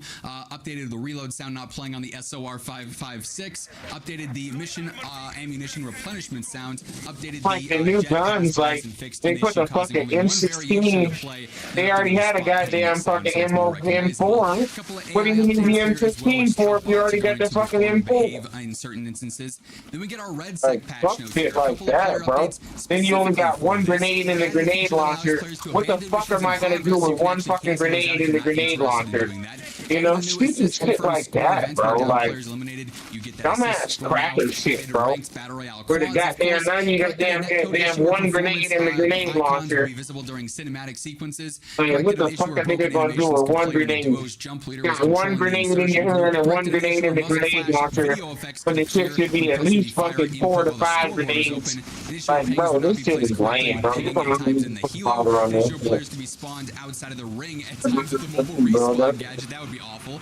Corrected an issue where shadows could break if graphics quality was changed after match had started. Oh, An issue where up weapon dumbass shadows were rules. visible under the player That's during what they the do in the gauntlet real world. catastrophe insertion sequence. Right. Corrected and clarified some tutorial stuff with the second chance mechanic. Eliminated players can no longer ping on the map. Fucking Improved sacrifice. game performance by reducing frame spikes. That's an objective W. Rebalance some end of round stats to better capture and highlight a player's performance. Reduced damage taken from primary weapons while in a downed This state type by of shit is why 20%, people don't play. increasing how many It's bullets not, you it's need not to this actually other finish the track they player. good. Vehicle containers are now So you highlighted for fucking 60 putting all seconds these after the rules. Why player you picks put up rules in a your vehicle. videos, man, bro? Like, We what got the a couple fuck, of bro? specific vehicle Only updates fucking again for Red crackers, Sec bro. we But covered do a some bit dumbass shit in like that this. initial Where blog now you there. only got Some one fuck. specifically What am I obviously gonna different do though with one from weak the ass fucking multiplayer grenade, section bro? there. Rebalance changes to Like, the what? UH Literally, you're transfer gonna into shoot it, and now you got no more grenades. some of the stuff You there. got you Strike shoot packages, smoke you shoot grenades, one used for grenade strike with the packages such grenade as mobile launcher, and respawn now and you ain't artillery got no strike can no grenades to longer the be rest of the destroyed by room gunfire. until Remove you the die zoom and functionality on respawn. the Like, recon come drone on, bro. gadget. In BR, They they just corrected an get issue the where damage, defense do the charges damn can carry damage. incorrectly. An One issue more where the grenade. TUGS motion And sensors one can grenade, cause you the got reward crates to flip over. The MQ9 of the UAV Overwatch call-in no longer attempts to shit, flare bro. incoming missiles. Then also updated the engineer supply crate so it cannot be One picked up fucking after grenade after resupplying a grenade vehicle. launcher. The You don't C4 even can no get the longer freaking pass through the goddamn front house. of safe doors. No longer remains suspended Bro, in this place shit on a is not delivery war. van This playing this shit before like it's Call of opened. Duty, It bro. also sticks correctly to the It's not side war. It's not in a giving you rear new safe vibes stick. no more. Map updates here with Season 3 So we're we Call of introducing Duty loot vibes. detection to BR. This feature is designed to make Like the you supposed to opening be able to moments have a of the match grenade. feel more How you faithful, gonna kill while this also helping game? players get re-equipped Grenade. faster when you return. Like, When you where's first the deploy or grenade? return through a Nigga, revival I need respawn, grenades. I'm nearby out of loot containers grenades. within 50 meters will be I revealed need through fucking walls for grenades. 80 seconds to give you a clearer idea of where you need Shit, to one loot. grenade and they Loot can detection should die. also help This squads shit is move more stupid, effectively bro. together in early game there.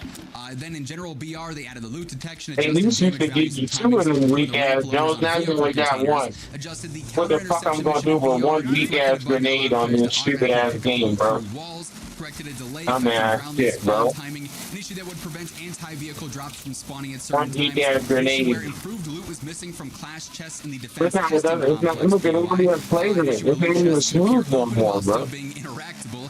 An issue where the tank hunter and signal hunter mission objectives would not be pingable. An issue where the safe locker glint highlight did not properly fade This thing is after it had fucking been a opened, flop, although dog. it had been collected, so The it just biggest stayed on your flop of screen all there. time on Corrected video multiple game issues where history, weapons could not bro. be picked up. Corrected some floating objects and Biggest collision fucking flop, issues. bro. Corrected visual issues linked to destruction across the map. One Gas station grenade. explosions I got are more one dangerous fucking to grenade. players in Two close grenades. proximity, so be warned. Got Don't be two sitting too bloody close to gas grenades, bro. stations. Improved battle royale loot distribution there for Two grenades and you can't even put a grenade launcher on a goddamn thing. causes the safe Two to fall fucking over. goddamn The dusty box guys. has been renamed, then updated the anti-vehicle. I don't know, I don't know, bro. I don't know, bro. In Gauntlet here, they corrected an issue that caused the user I to don't know, become spawn camps on the circuits mission. One Corrected an issue where measly dead player bodies grenade. could block the ability to pick I up got mission one, objectives. I Then threw my also corrected an grenade, issue now where I have encryption zero mission conviction. pickup would immediately snap Zero to the grenades now. A couple of UI and HUD fixes here, and then some specific Maybe ones if I in switch Battle over Royale to the and meta Gauntlet class. respectively. They improved And I AI put my traversal grenade across launcher multiple on areas with my on grenade. for Meta London. class. A couple audio updates, added new sound effects for kill confirmed and assist confirmed. Corrected a bug where you could hear the menu arrive sound in game. An issue where the armor plate sound effects did not always play consistently when plates were dropped. Polished armor plate pickup and drop sound effects, and then also removed Hey, you can't even have the tactical grenade on the when you're in the fucking because they switch it to fucking gas grenades. Oh my god. Poison. Gets countered, it gives another 50%. So you can't even have a real fucking grenade because you switch over to the fucking damn place that the enemy vehicle challenge one, motherfucker. then also reduce the XP needed to level up in VR duos from 1700 to 1500 for every level. I am out of breath. I gotta go drink some tea or something after all those patch notes. That was an absolute ton, but that is everything changing with the season 3 launch update here in Battlefield 6, and that'll wrap things up. If you enjoyed the video, One be sure to fucking drop a like. shitty ass fucking grenade, bro.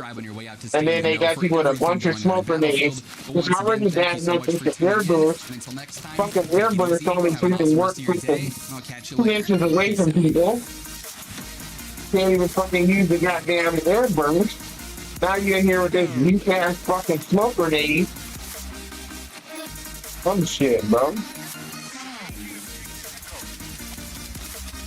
Meanwhile, you got these faggots running around with fucking submachine guns. Like it's a demo, man. That shit is stupid.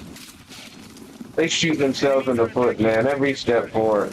1 step forward, fucking 30 steps backwards, bro. Fucking stupid ass fucking dice, bro. Dumbass fucking crackers. That's why people.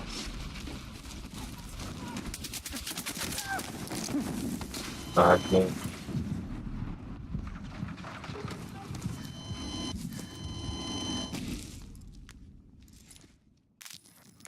Go back to your class that's got the grenade, and now I go back to playing with 1 grenade. I got 1 fucking grenade. A whole damn battlefield full of fucking people, and I got 1 fucking grenade. It's not even gonna give you anything, bro. Come on, man. Come on, man. That's fucking grenade, bro.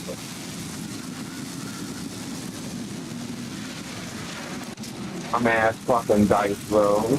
Good ass thing.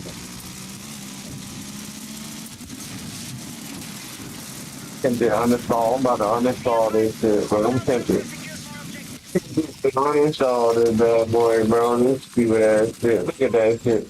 Look at that shit. They didn't fall. They fucking fell where the damn thing is that shit. I'm like, come on, man. That's pretty child's play. Fucking child's play, bro. All units, light armor vehicles are ready for deployment.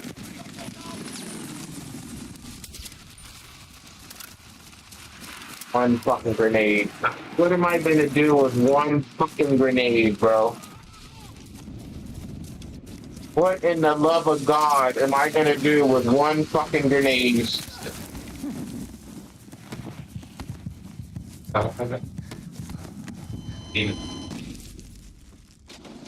Literally, what am I gonna do with 1 grenade, bro?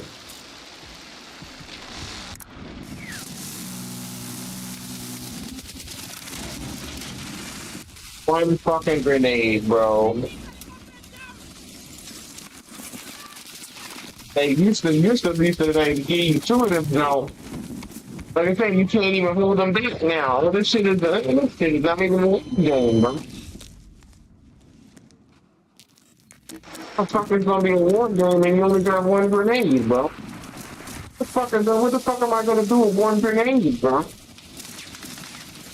Attention, move to attack the marked objective. You could have fucking crackers, me when you got these bitch ass crackers in the back of the neck with fucking sniper rifles. But they don't need that shit. They don't fucking do nothing to it. Got these camping ass motherfucking crackers in the back of the neck. Nobody come on. You got these fucking getting 1 grenade. What the fuck are you gonna do with 1 of these bloody grenades? While I'm getting fucking shot at from all fucking corners of the fucking map. Because these fucking crackers are camping on everything. And the only way to get them out of those foxholes is with a grenade. Which is the whole fucking purpose of why a grenade was invented in the first place. But so that you can get people out of those fingers. Now there's no way to do that shit, bro. You know what I mean? Come on. This is fucking cracker shit, bro. Cracker, bro. We now control more objectives. Defend all positions.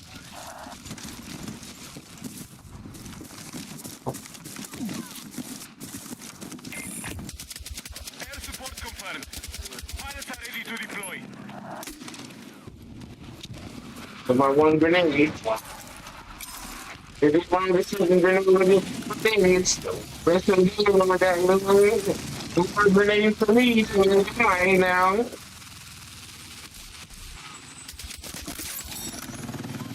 No grenades for me now. Now I'm sitting right here. I get no grenades. Can't even go and attack anybody else now. Now I just gotta sit around here and walk out in the open. But there's no way to fucking push forward without a grenade in the wall. Go to the fucking war game with no grenades. And some stupid ass fucking cracker thought it was a good idea to give somebody one fucking grenade. And stupid ass fucking cracker.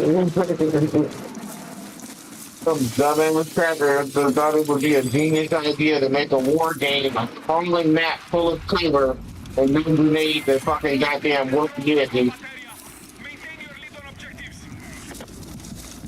Smart people, bro.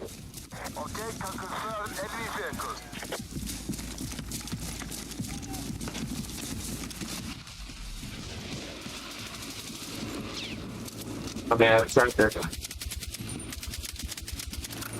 Some dumbass cracker thought it would be a genius idea to fucking have a good goddamn game with no grenades. With two grenades on your person. Some stupid ass cracker. Some stupid ass cracker decided to make a map in a circle. There's a circle, make a map in a damn circle. And I just running around with thinking, man, I'm done, bro. Out of here, bro. This shit, bro. It's gonna happen. Some dumbass crackers thought it would be a good idea to make your game with no grenades. What the fuck I'm gonna do with no grenades, bro? Like, seriously, bro. Like, what am I supposed to fucking do with no grenades, bro?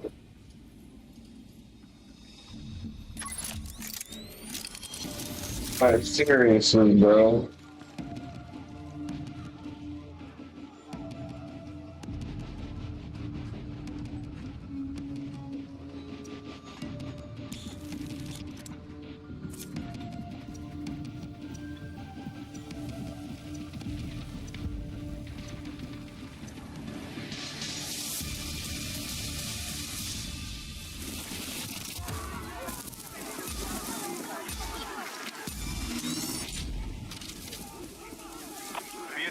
Hostiles are targeting our sector communications. Move to defensive positions.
I just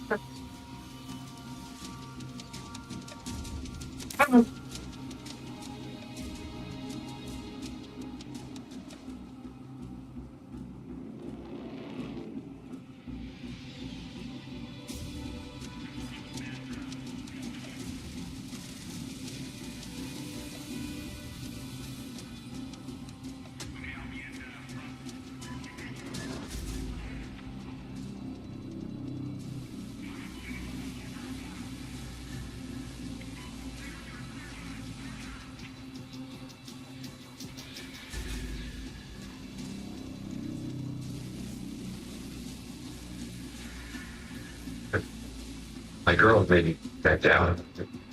It's down. I hate them. Girls about 5 times. It looks like a regular heartbeat. I'm like heading into the God.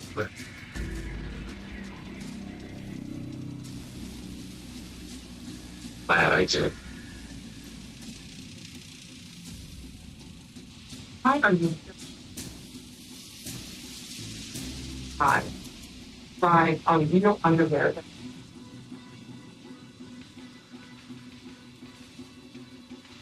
Try.com. Moderate psoriasis. Psoriatic arthritis.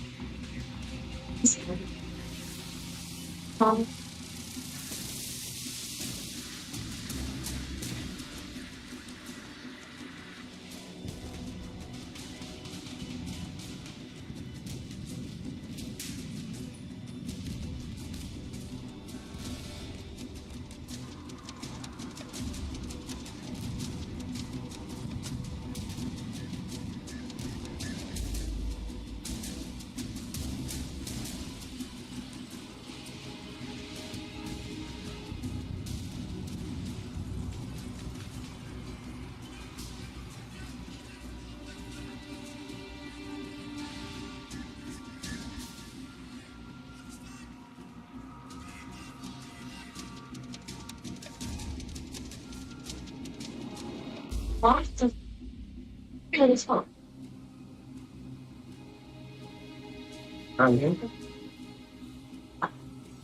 Honestly.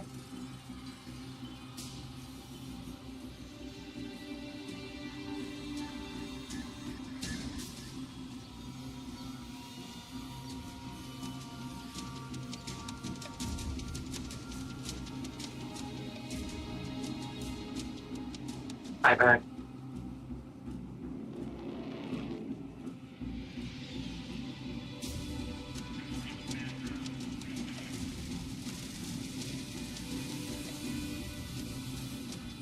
Please, we should be able to start.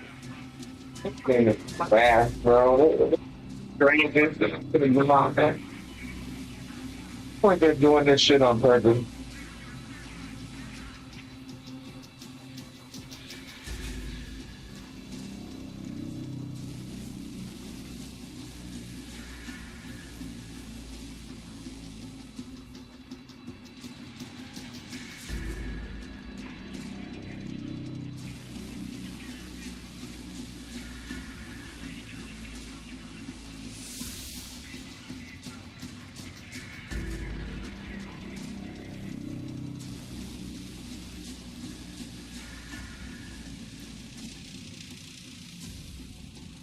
They fucking spawned me with one grenade. I'm out of here. I'm gonna delete it now.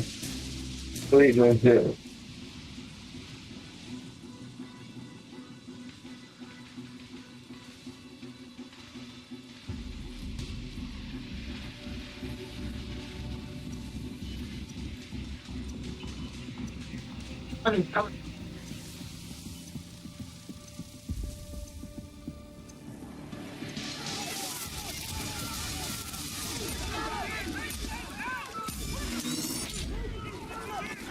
All squads, you are cleared for enemy comms attack. Grenades. It was bad enough it was only 2 grenades, bro. Now it's only 1 grenade. It really, bro, no, only yeah.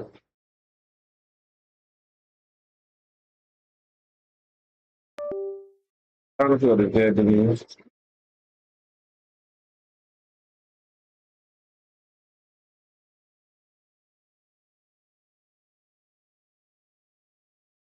I fucking didn't funny. I asked if one made a refugee could sleep on my couch. I think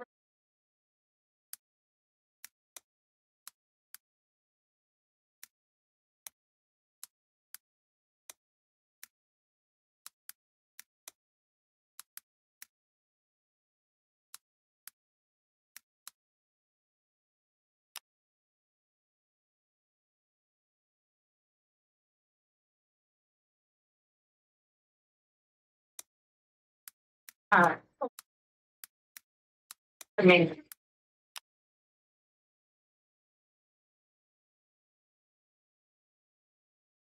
uh,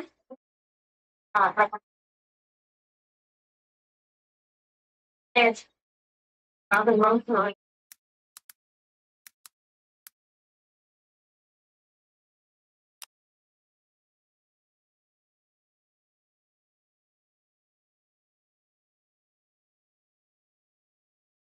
I was still in German.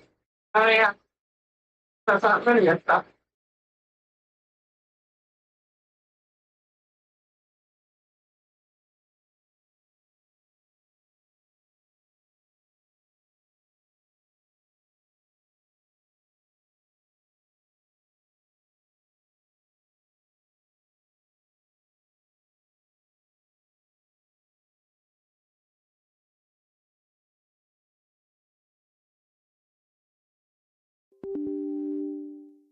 That's on the topic, girl.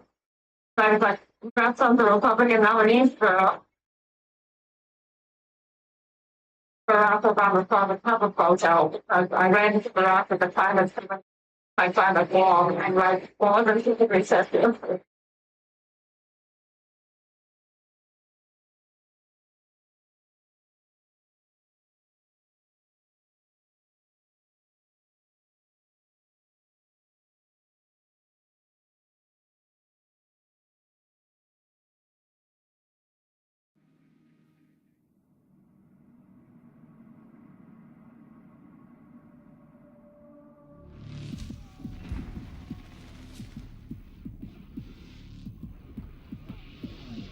Not that.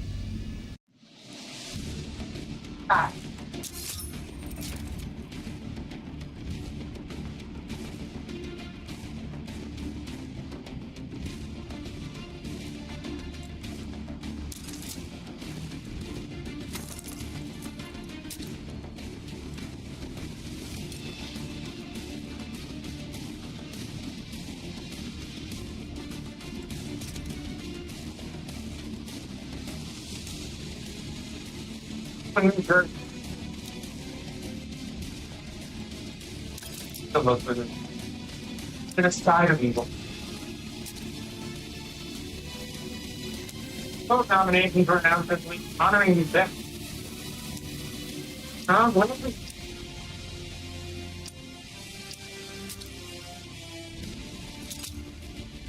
Oh, now I just looked it up on the AI.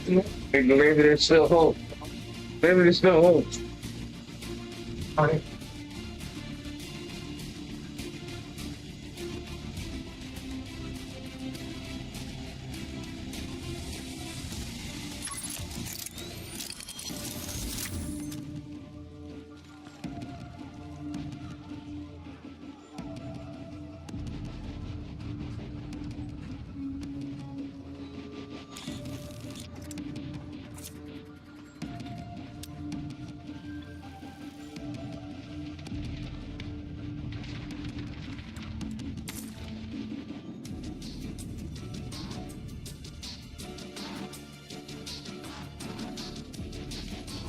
Anything else to say? Here's Bill.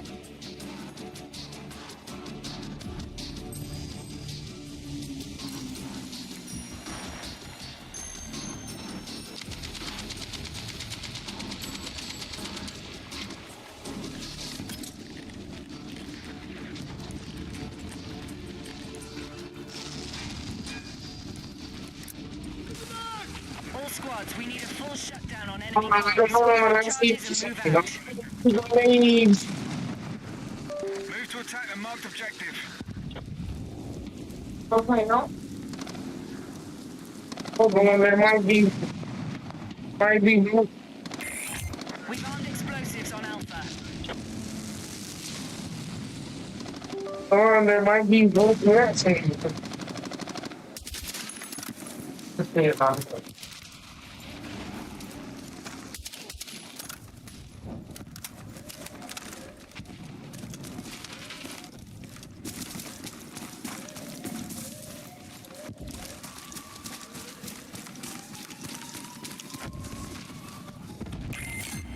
We've destroyed Alpha.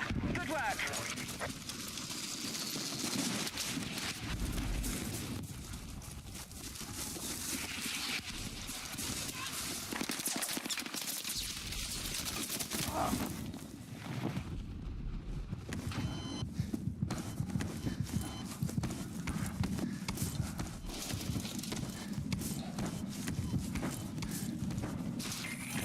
We've set charges on Bravo.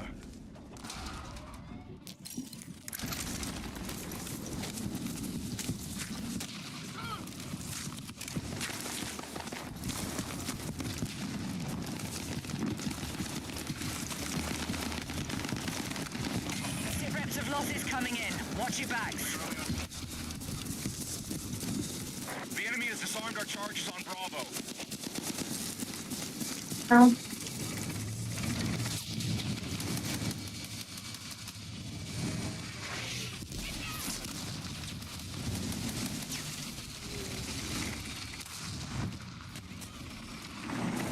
Okay. The time's back. I will. We're going. I'll do that. Right, right, right.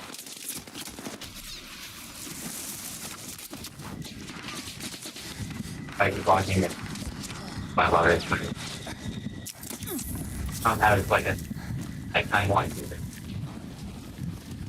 Knock off. Thank you.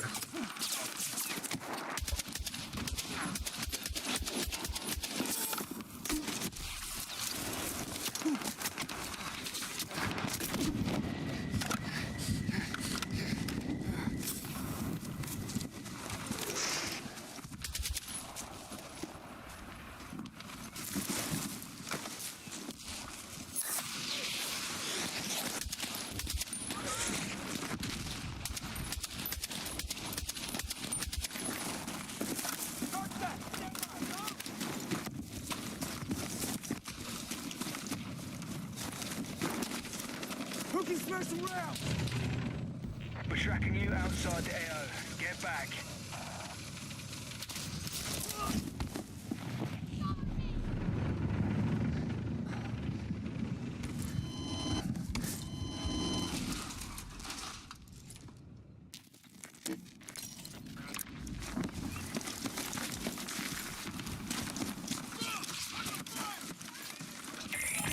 Charges set on objective Bravo.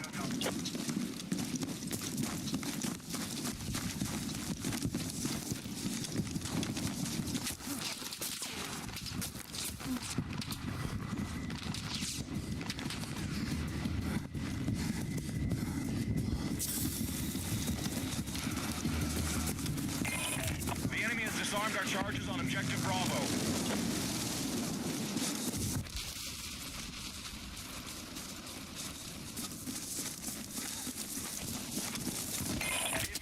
Limited reinforcements left.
casualties and this fight's over.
Be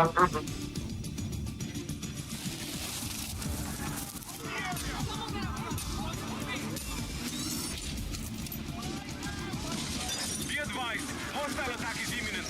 Defend your objectives and deplete the enemy forces.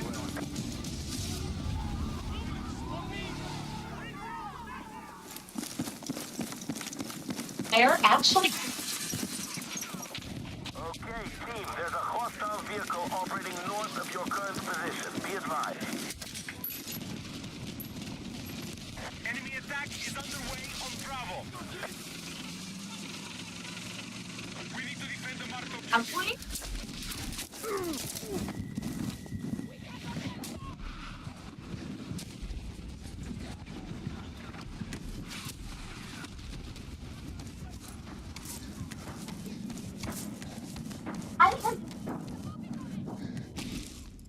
Really? Read?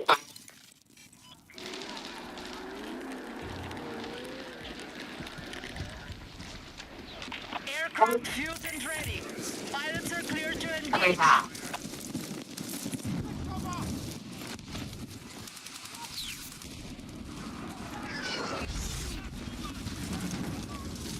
Be advised, objective Bravo has fallen to the enemy.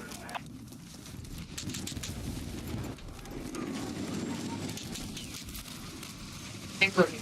We're targeting objective Bravo. Huge. That thing. Objective Bravo has fallen to the enemy. Yeah.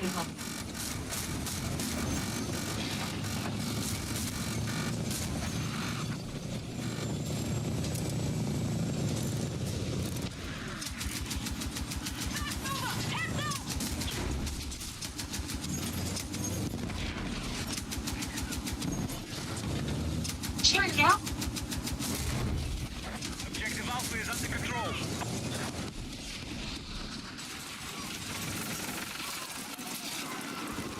No.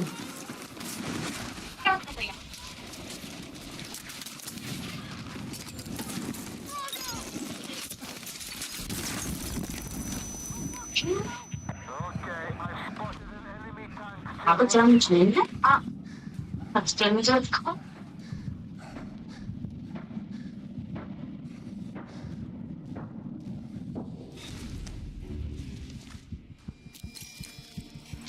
Hostile casualties are being reported.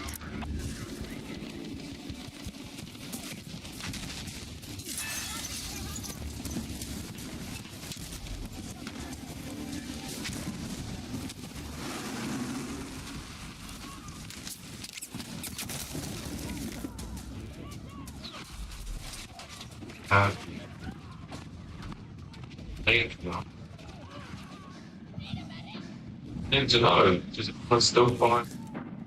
See, I mean, I'm still alive.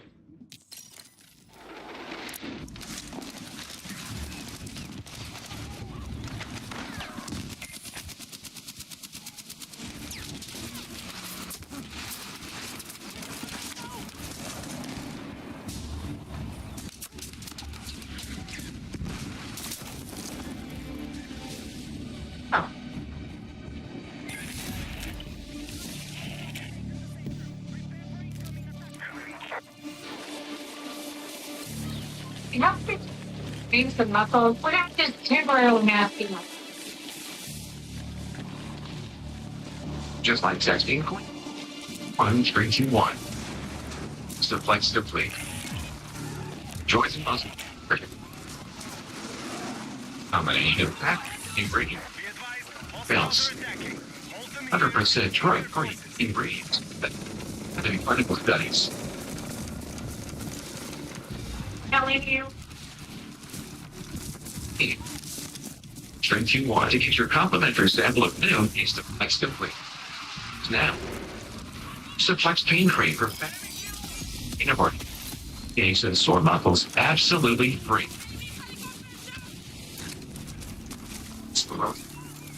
Light treat. It will be unpredictable. Change. Use tail, but Dr. Martin with.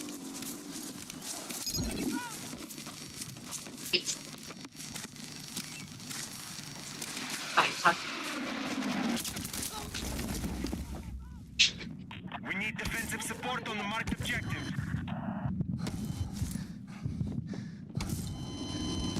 One off someday. To clean for all scheme. Series of which reactions communicators death heart attack is occur. Team risk nation and team one. Disease respect.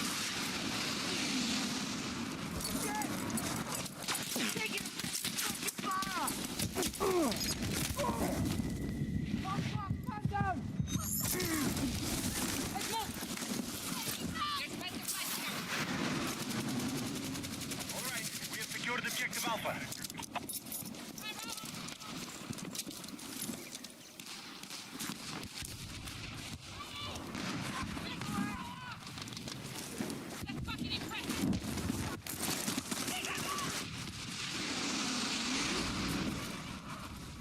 Our troops have secured Alpha.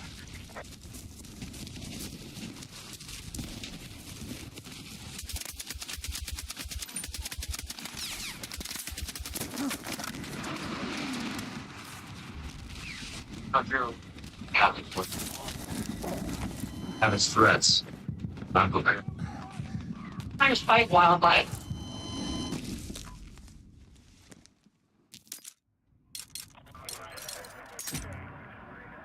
Yeah. Memorial Day is.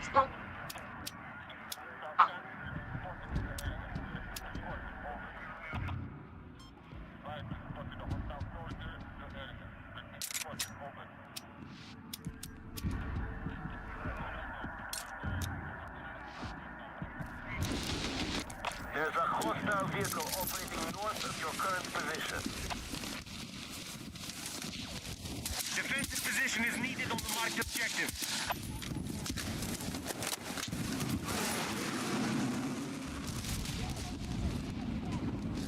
Tracking a hostile target.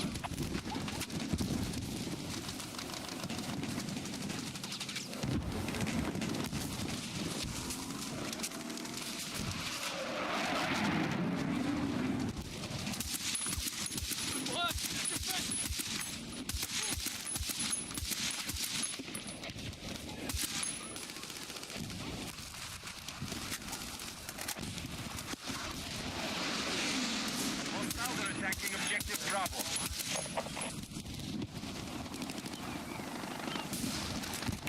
We have weakened the enemy forces. Keep fighting. We need defensive support on the marked objective.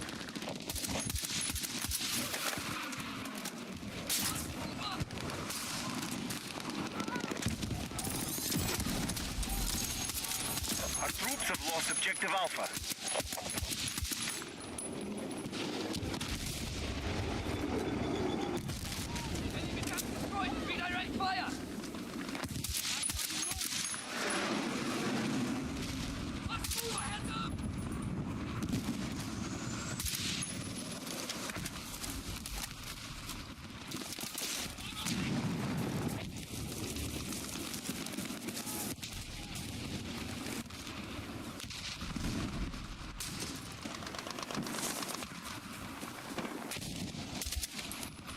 We now control Bravo.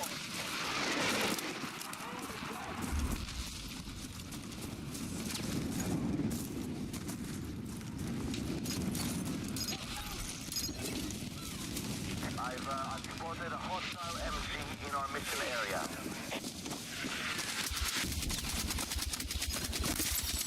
Objective Bravo has been secured.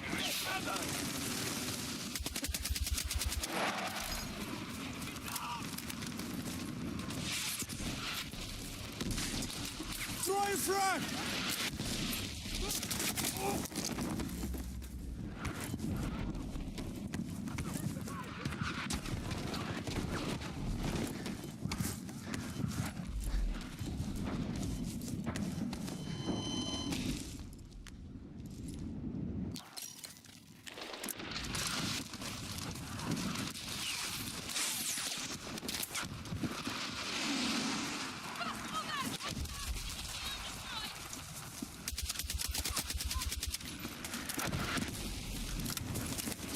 Dealer.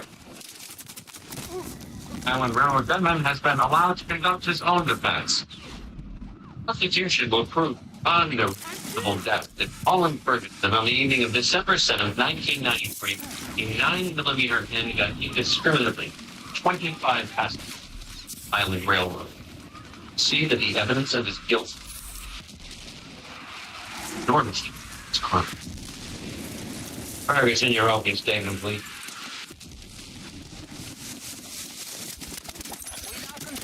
Ladies and gentlemen of the jury, all beings visible and invisible. Houston would have you believe that I, Colin Ferguson, am guilty of these crimes, and so will the witnesses. But if you listen with an open mind, you will realize that I did not me. Train and see as a railroad a long night.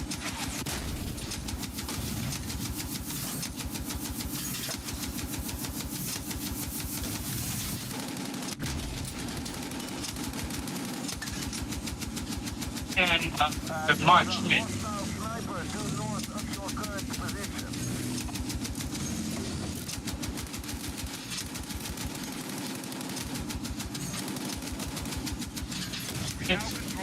And that day in December. Thank you.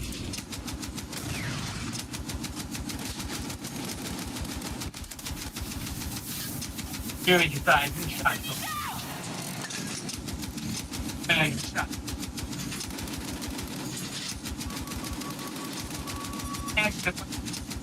And something to hide. Objective Bravo has been secured.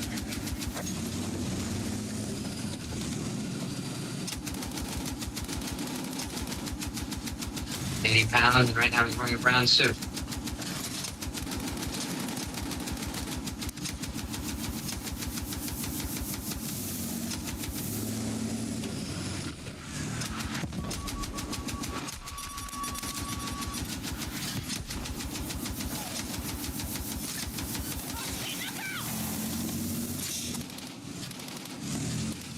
Hey, may I have a second to confirm my plan?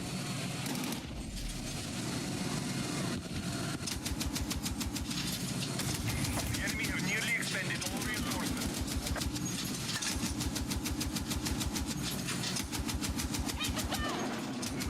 Something. See how it's right? Something up. Being trained and anybody's shot. Objective Alpha is under enemy control.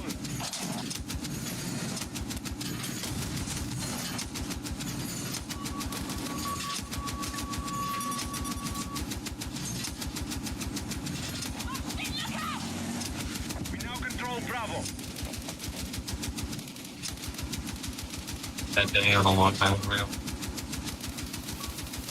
Pretty quick.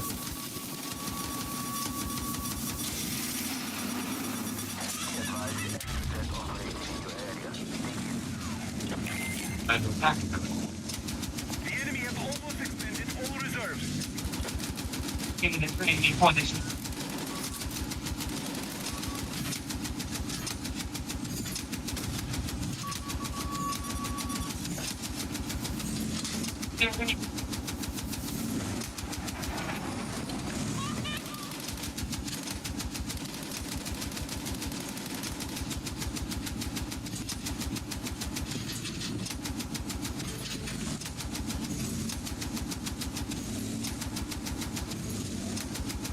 Objective Bravo has been Only secured. brought back things when they in funding.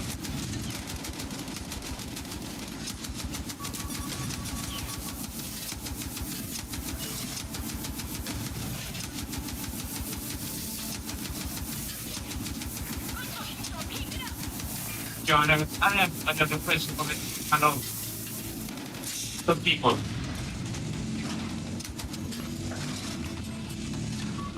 People did you. Alpha has been captured by hostiles.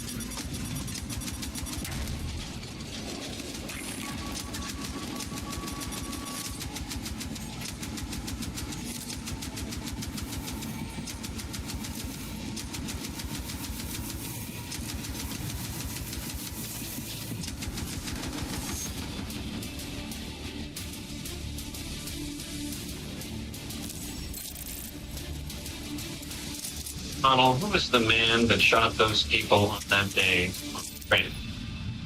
First, more questions, Your Honor. Mr. McDonald. Well, your next witness, Ferguson. Ferguson calls to the stand, never put back by John Elway. Honor, the counsel approach the stand. The relevance of this witness, what's the point? One-sided question in Mr. Elway, President Clinton, and that dog. Then you will see the point. Understand?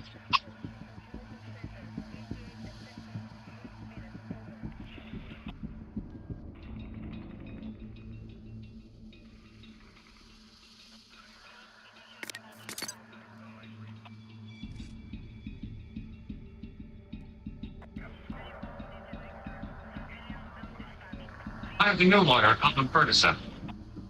For now, from New York, it's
objective marked. We need you supporting the attack.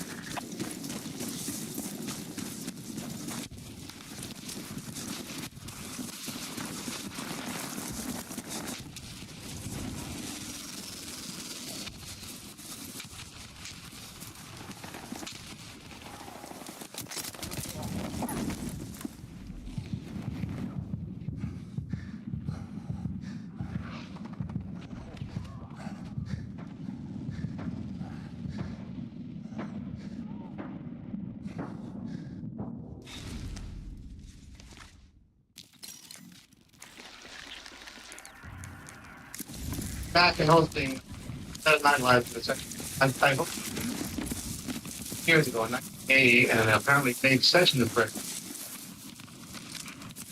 That one we got it as soon as possible. Heavy armor and our AO. Wonderful coming in here. I don't. We're tracking you outside the AO.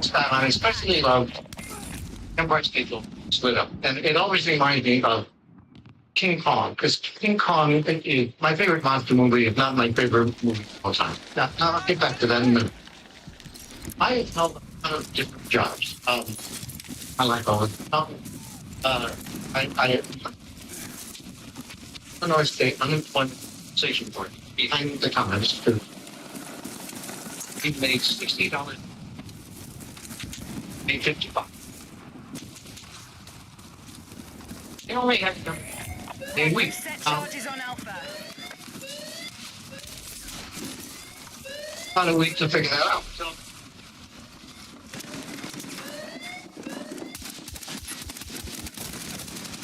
I've ever taken.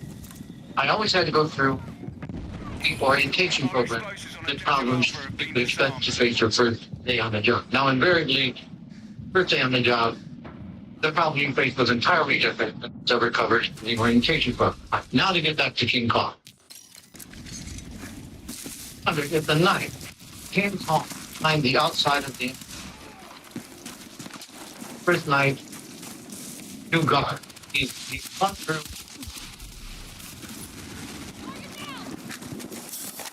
He gone through a 1 week's orientation on the problems he might be expected to face his first night on the job.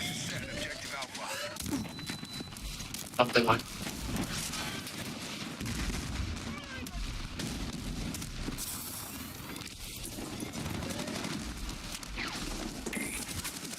I think they've all at home, I said, but something has come up and been covered in the guard's manual. I looked in the chat. I looked under unauthorized personnel, people without passes, and apes and apes toes. Apes and apes toes. Apes toes kicking windows, sir. These standard apes are between 18 and 19 stories, depending on whether we have a 13 or not.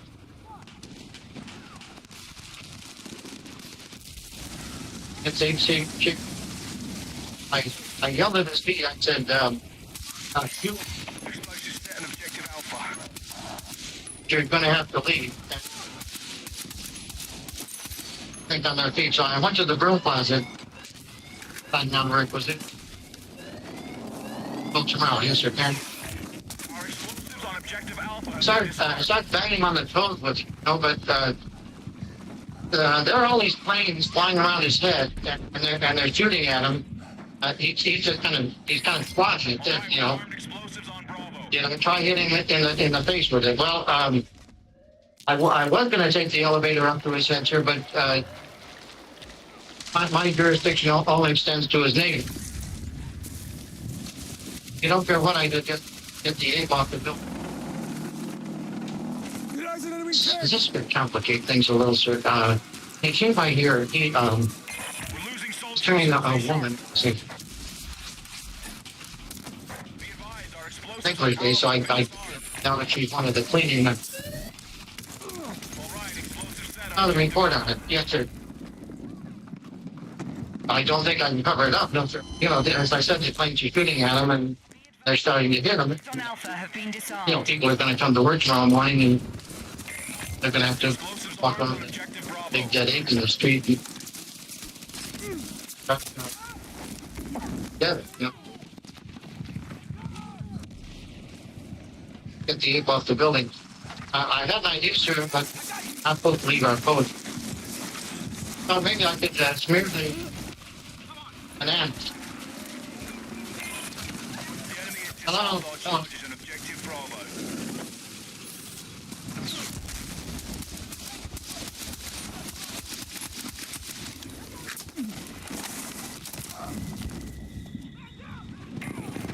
All right, charges set on objective Bravo.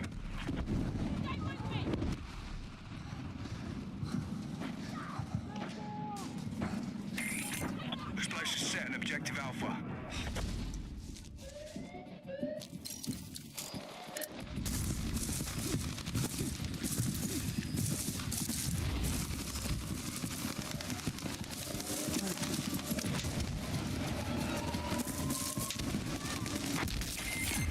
Okay, we've eliminated Bravo.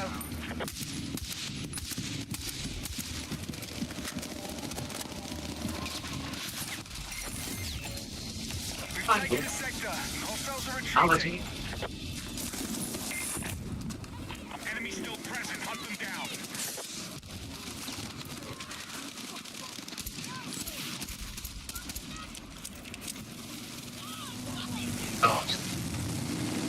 Fighters are often shattered. Safety took a backseat to path of a fighter. All squads, new enemy sector is your target. Move in and secure. Settle quickly. Don't settle for sure. $25 billion across all types of cases. 1,000 employment offices nationwide, 24/7 for everyone. Someone who's hurt in a fight now, or visit forthepeople.com and see how we fight to hold negligent landlords and manufacturers accountable. While they do, report 100-764-0 and more. America's Injury Law Firm.com.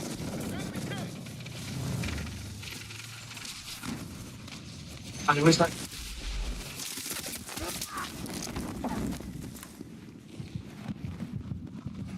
it's starting at $4.90 there.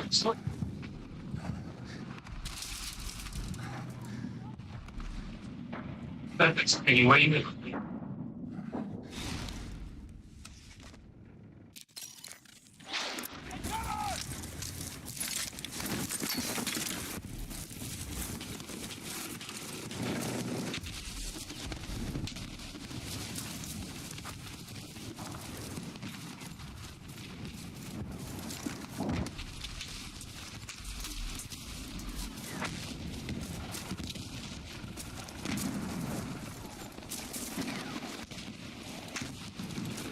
Today is Greg Sorensen, author.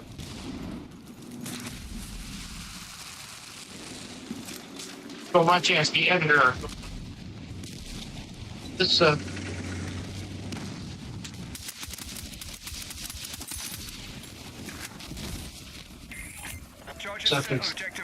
exceptionally. It sounded early on that we record that we could personally verify. See, I noted in your book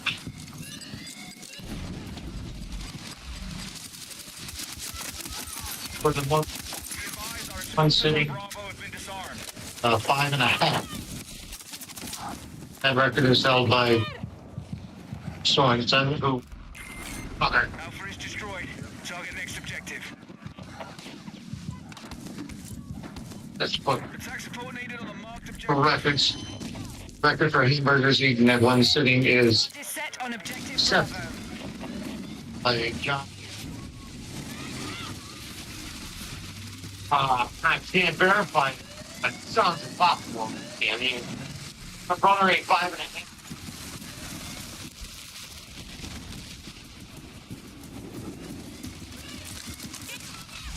In your book, this tallest man is standing just tough. Enemy forces reback in the area. The sector's ours.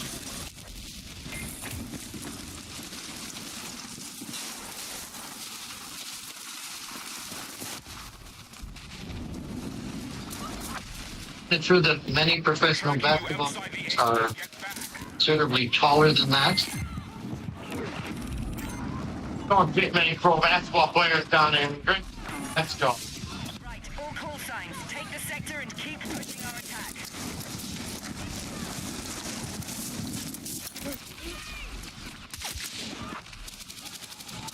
Sincerely. In one night in Mexico. Move to attack the marked objective.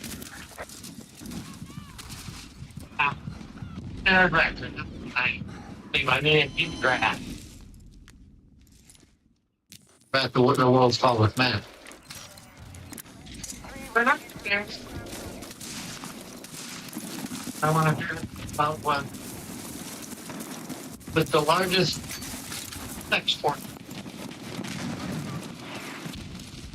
Like to work. We've set charges on Bravo. I saw it once in the locker room of the Y. It's gotta be the biggest. Yeah. Charges set. Objective Alpha.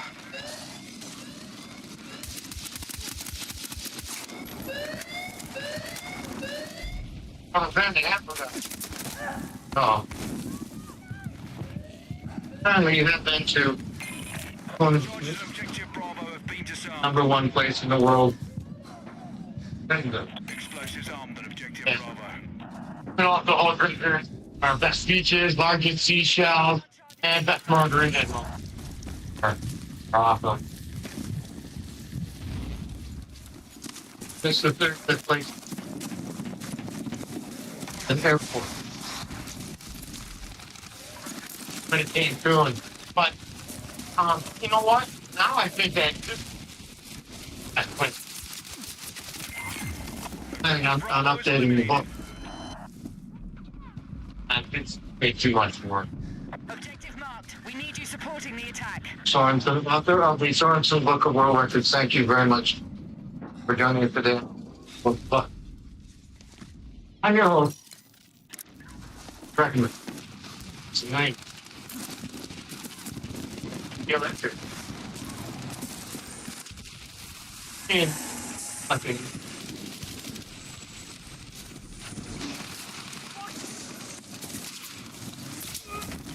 Thinking to yourself, what is Ellen going to do now? What is that crazy gal going to do now? So people say, what is kind science? Not everybody, but some people have said that to me. What is kind science? Well, let's break it down. Kind is because it's kind to your skin, all types of skin, no matter what your skin is. Kind to animals, because everything that we use is not, and then it's balanced by science to give you big results. Veteran, different. Yeah.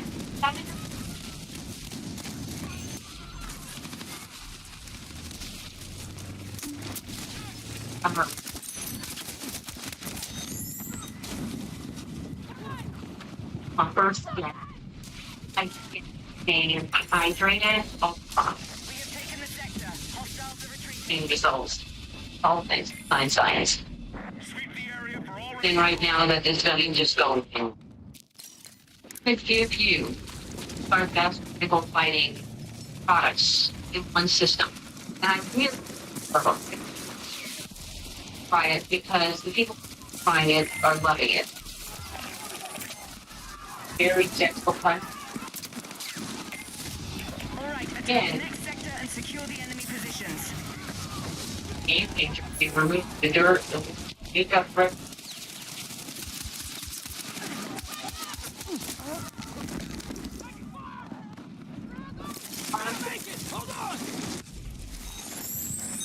Support needed on the marked objective.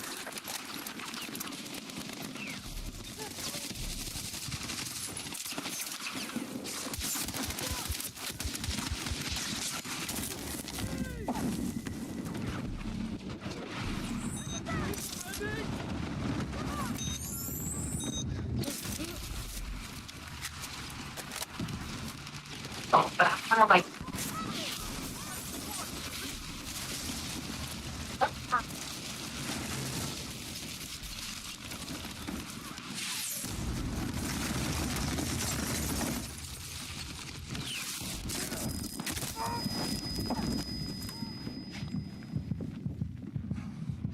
I are in products to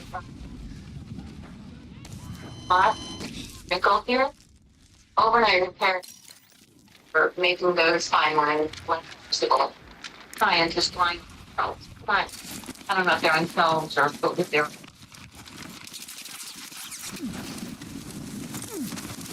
okay, can fly. No,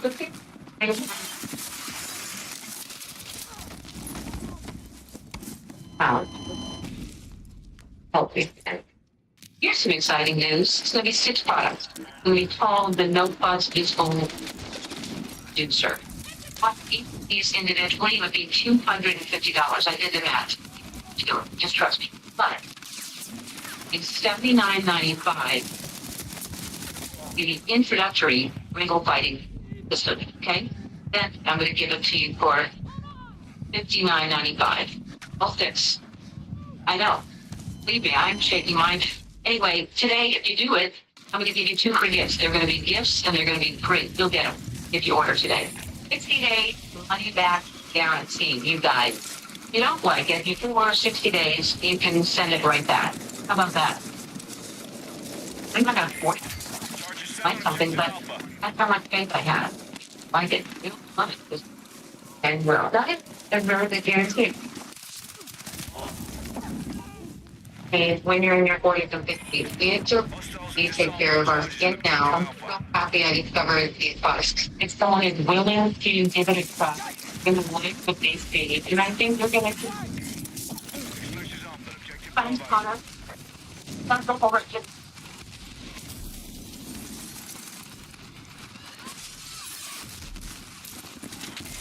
Enemy disarmed our charges on Bravo. I was right.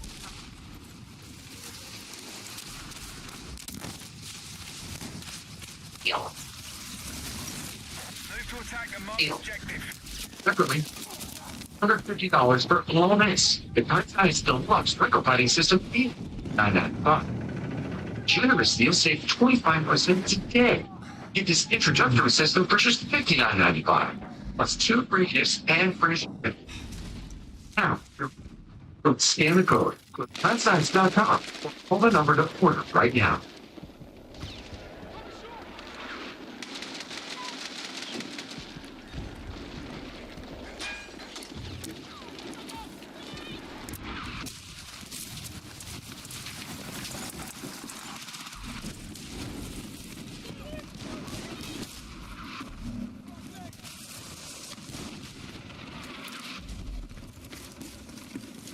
Interesting.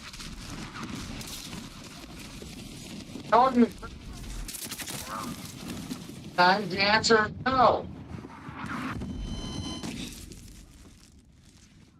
Thank you over with the San Francisco kind of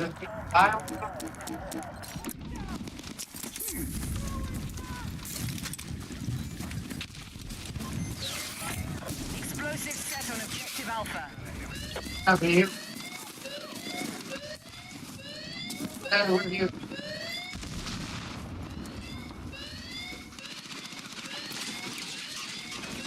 We're losing soldiers. Stay sharp. Handle this week. There's Johnny Pop. Right. So like some people I know. Blast successful. Alpha is destroyed.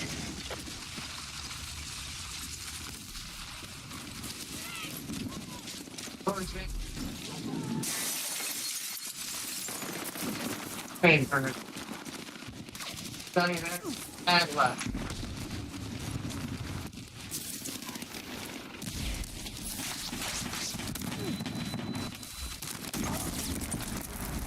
Or the best Latino will take up and the jury on a tour. How famous crime scene. Jury will be their first location. And they're done.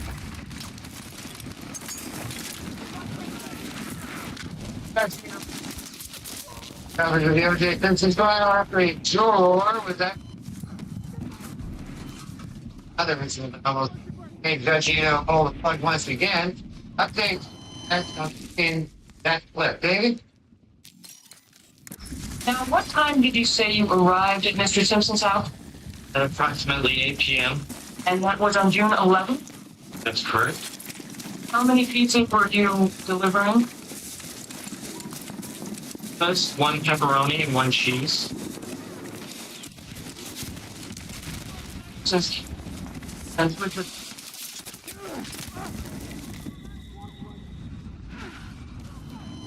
Can you tell us what transpired? We've got mass casualties. We must stop our losses. Yes.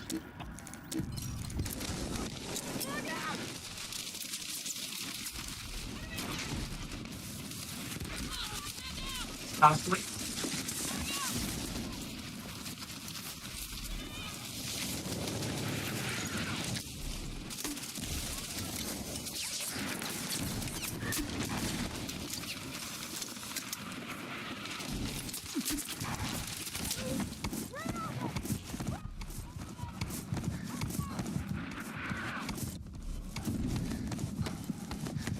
Hours, 24 hours,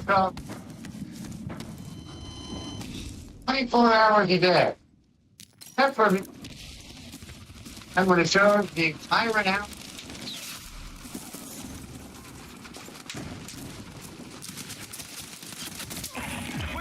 Years old this week. Things were so much simpler than traveled around by.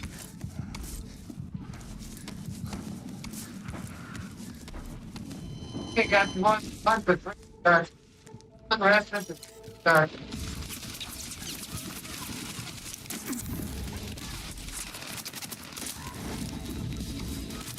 Illuminated the sky. They said.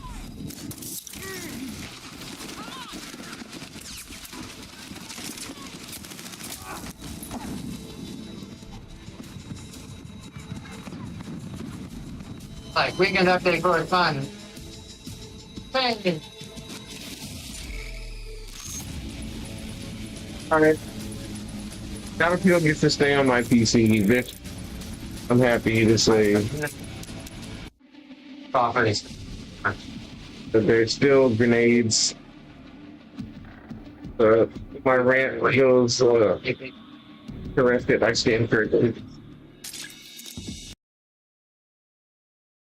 1 in the morning. For child. Come on. Going that night. It's got the big pandemic.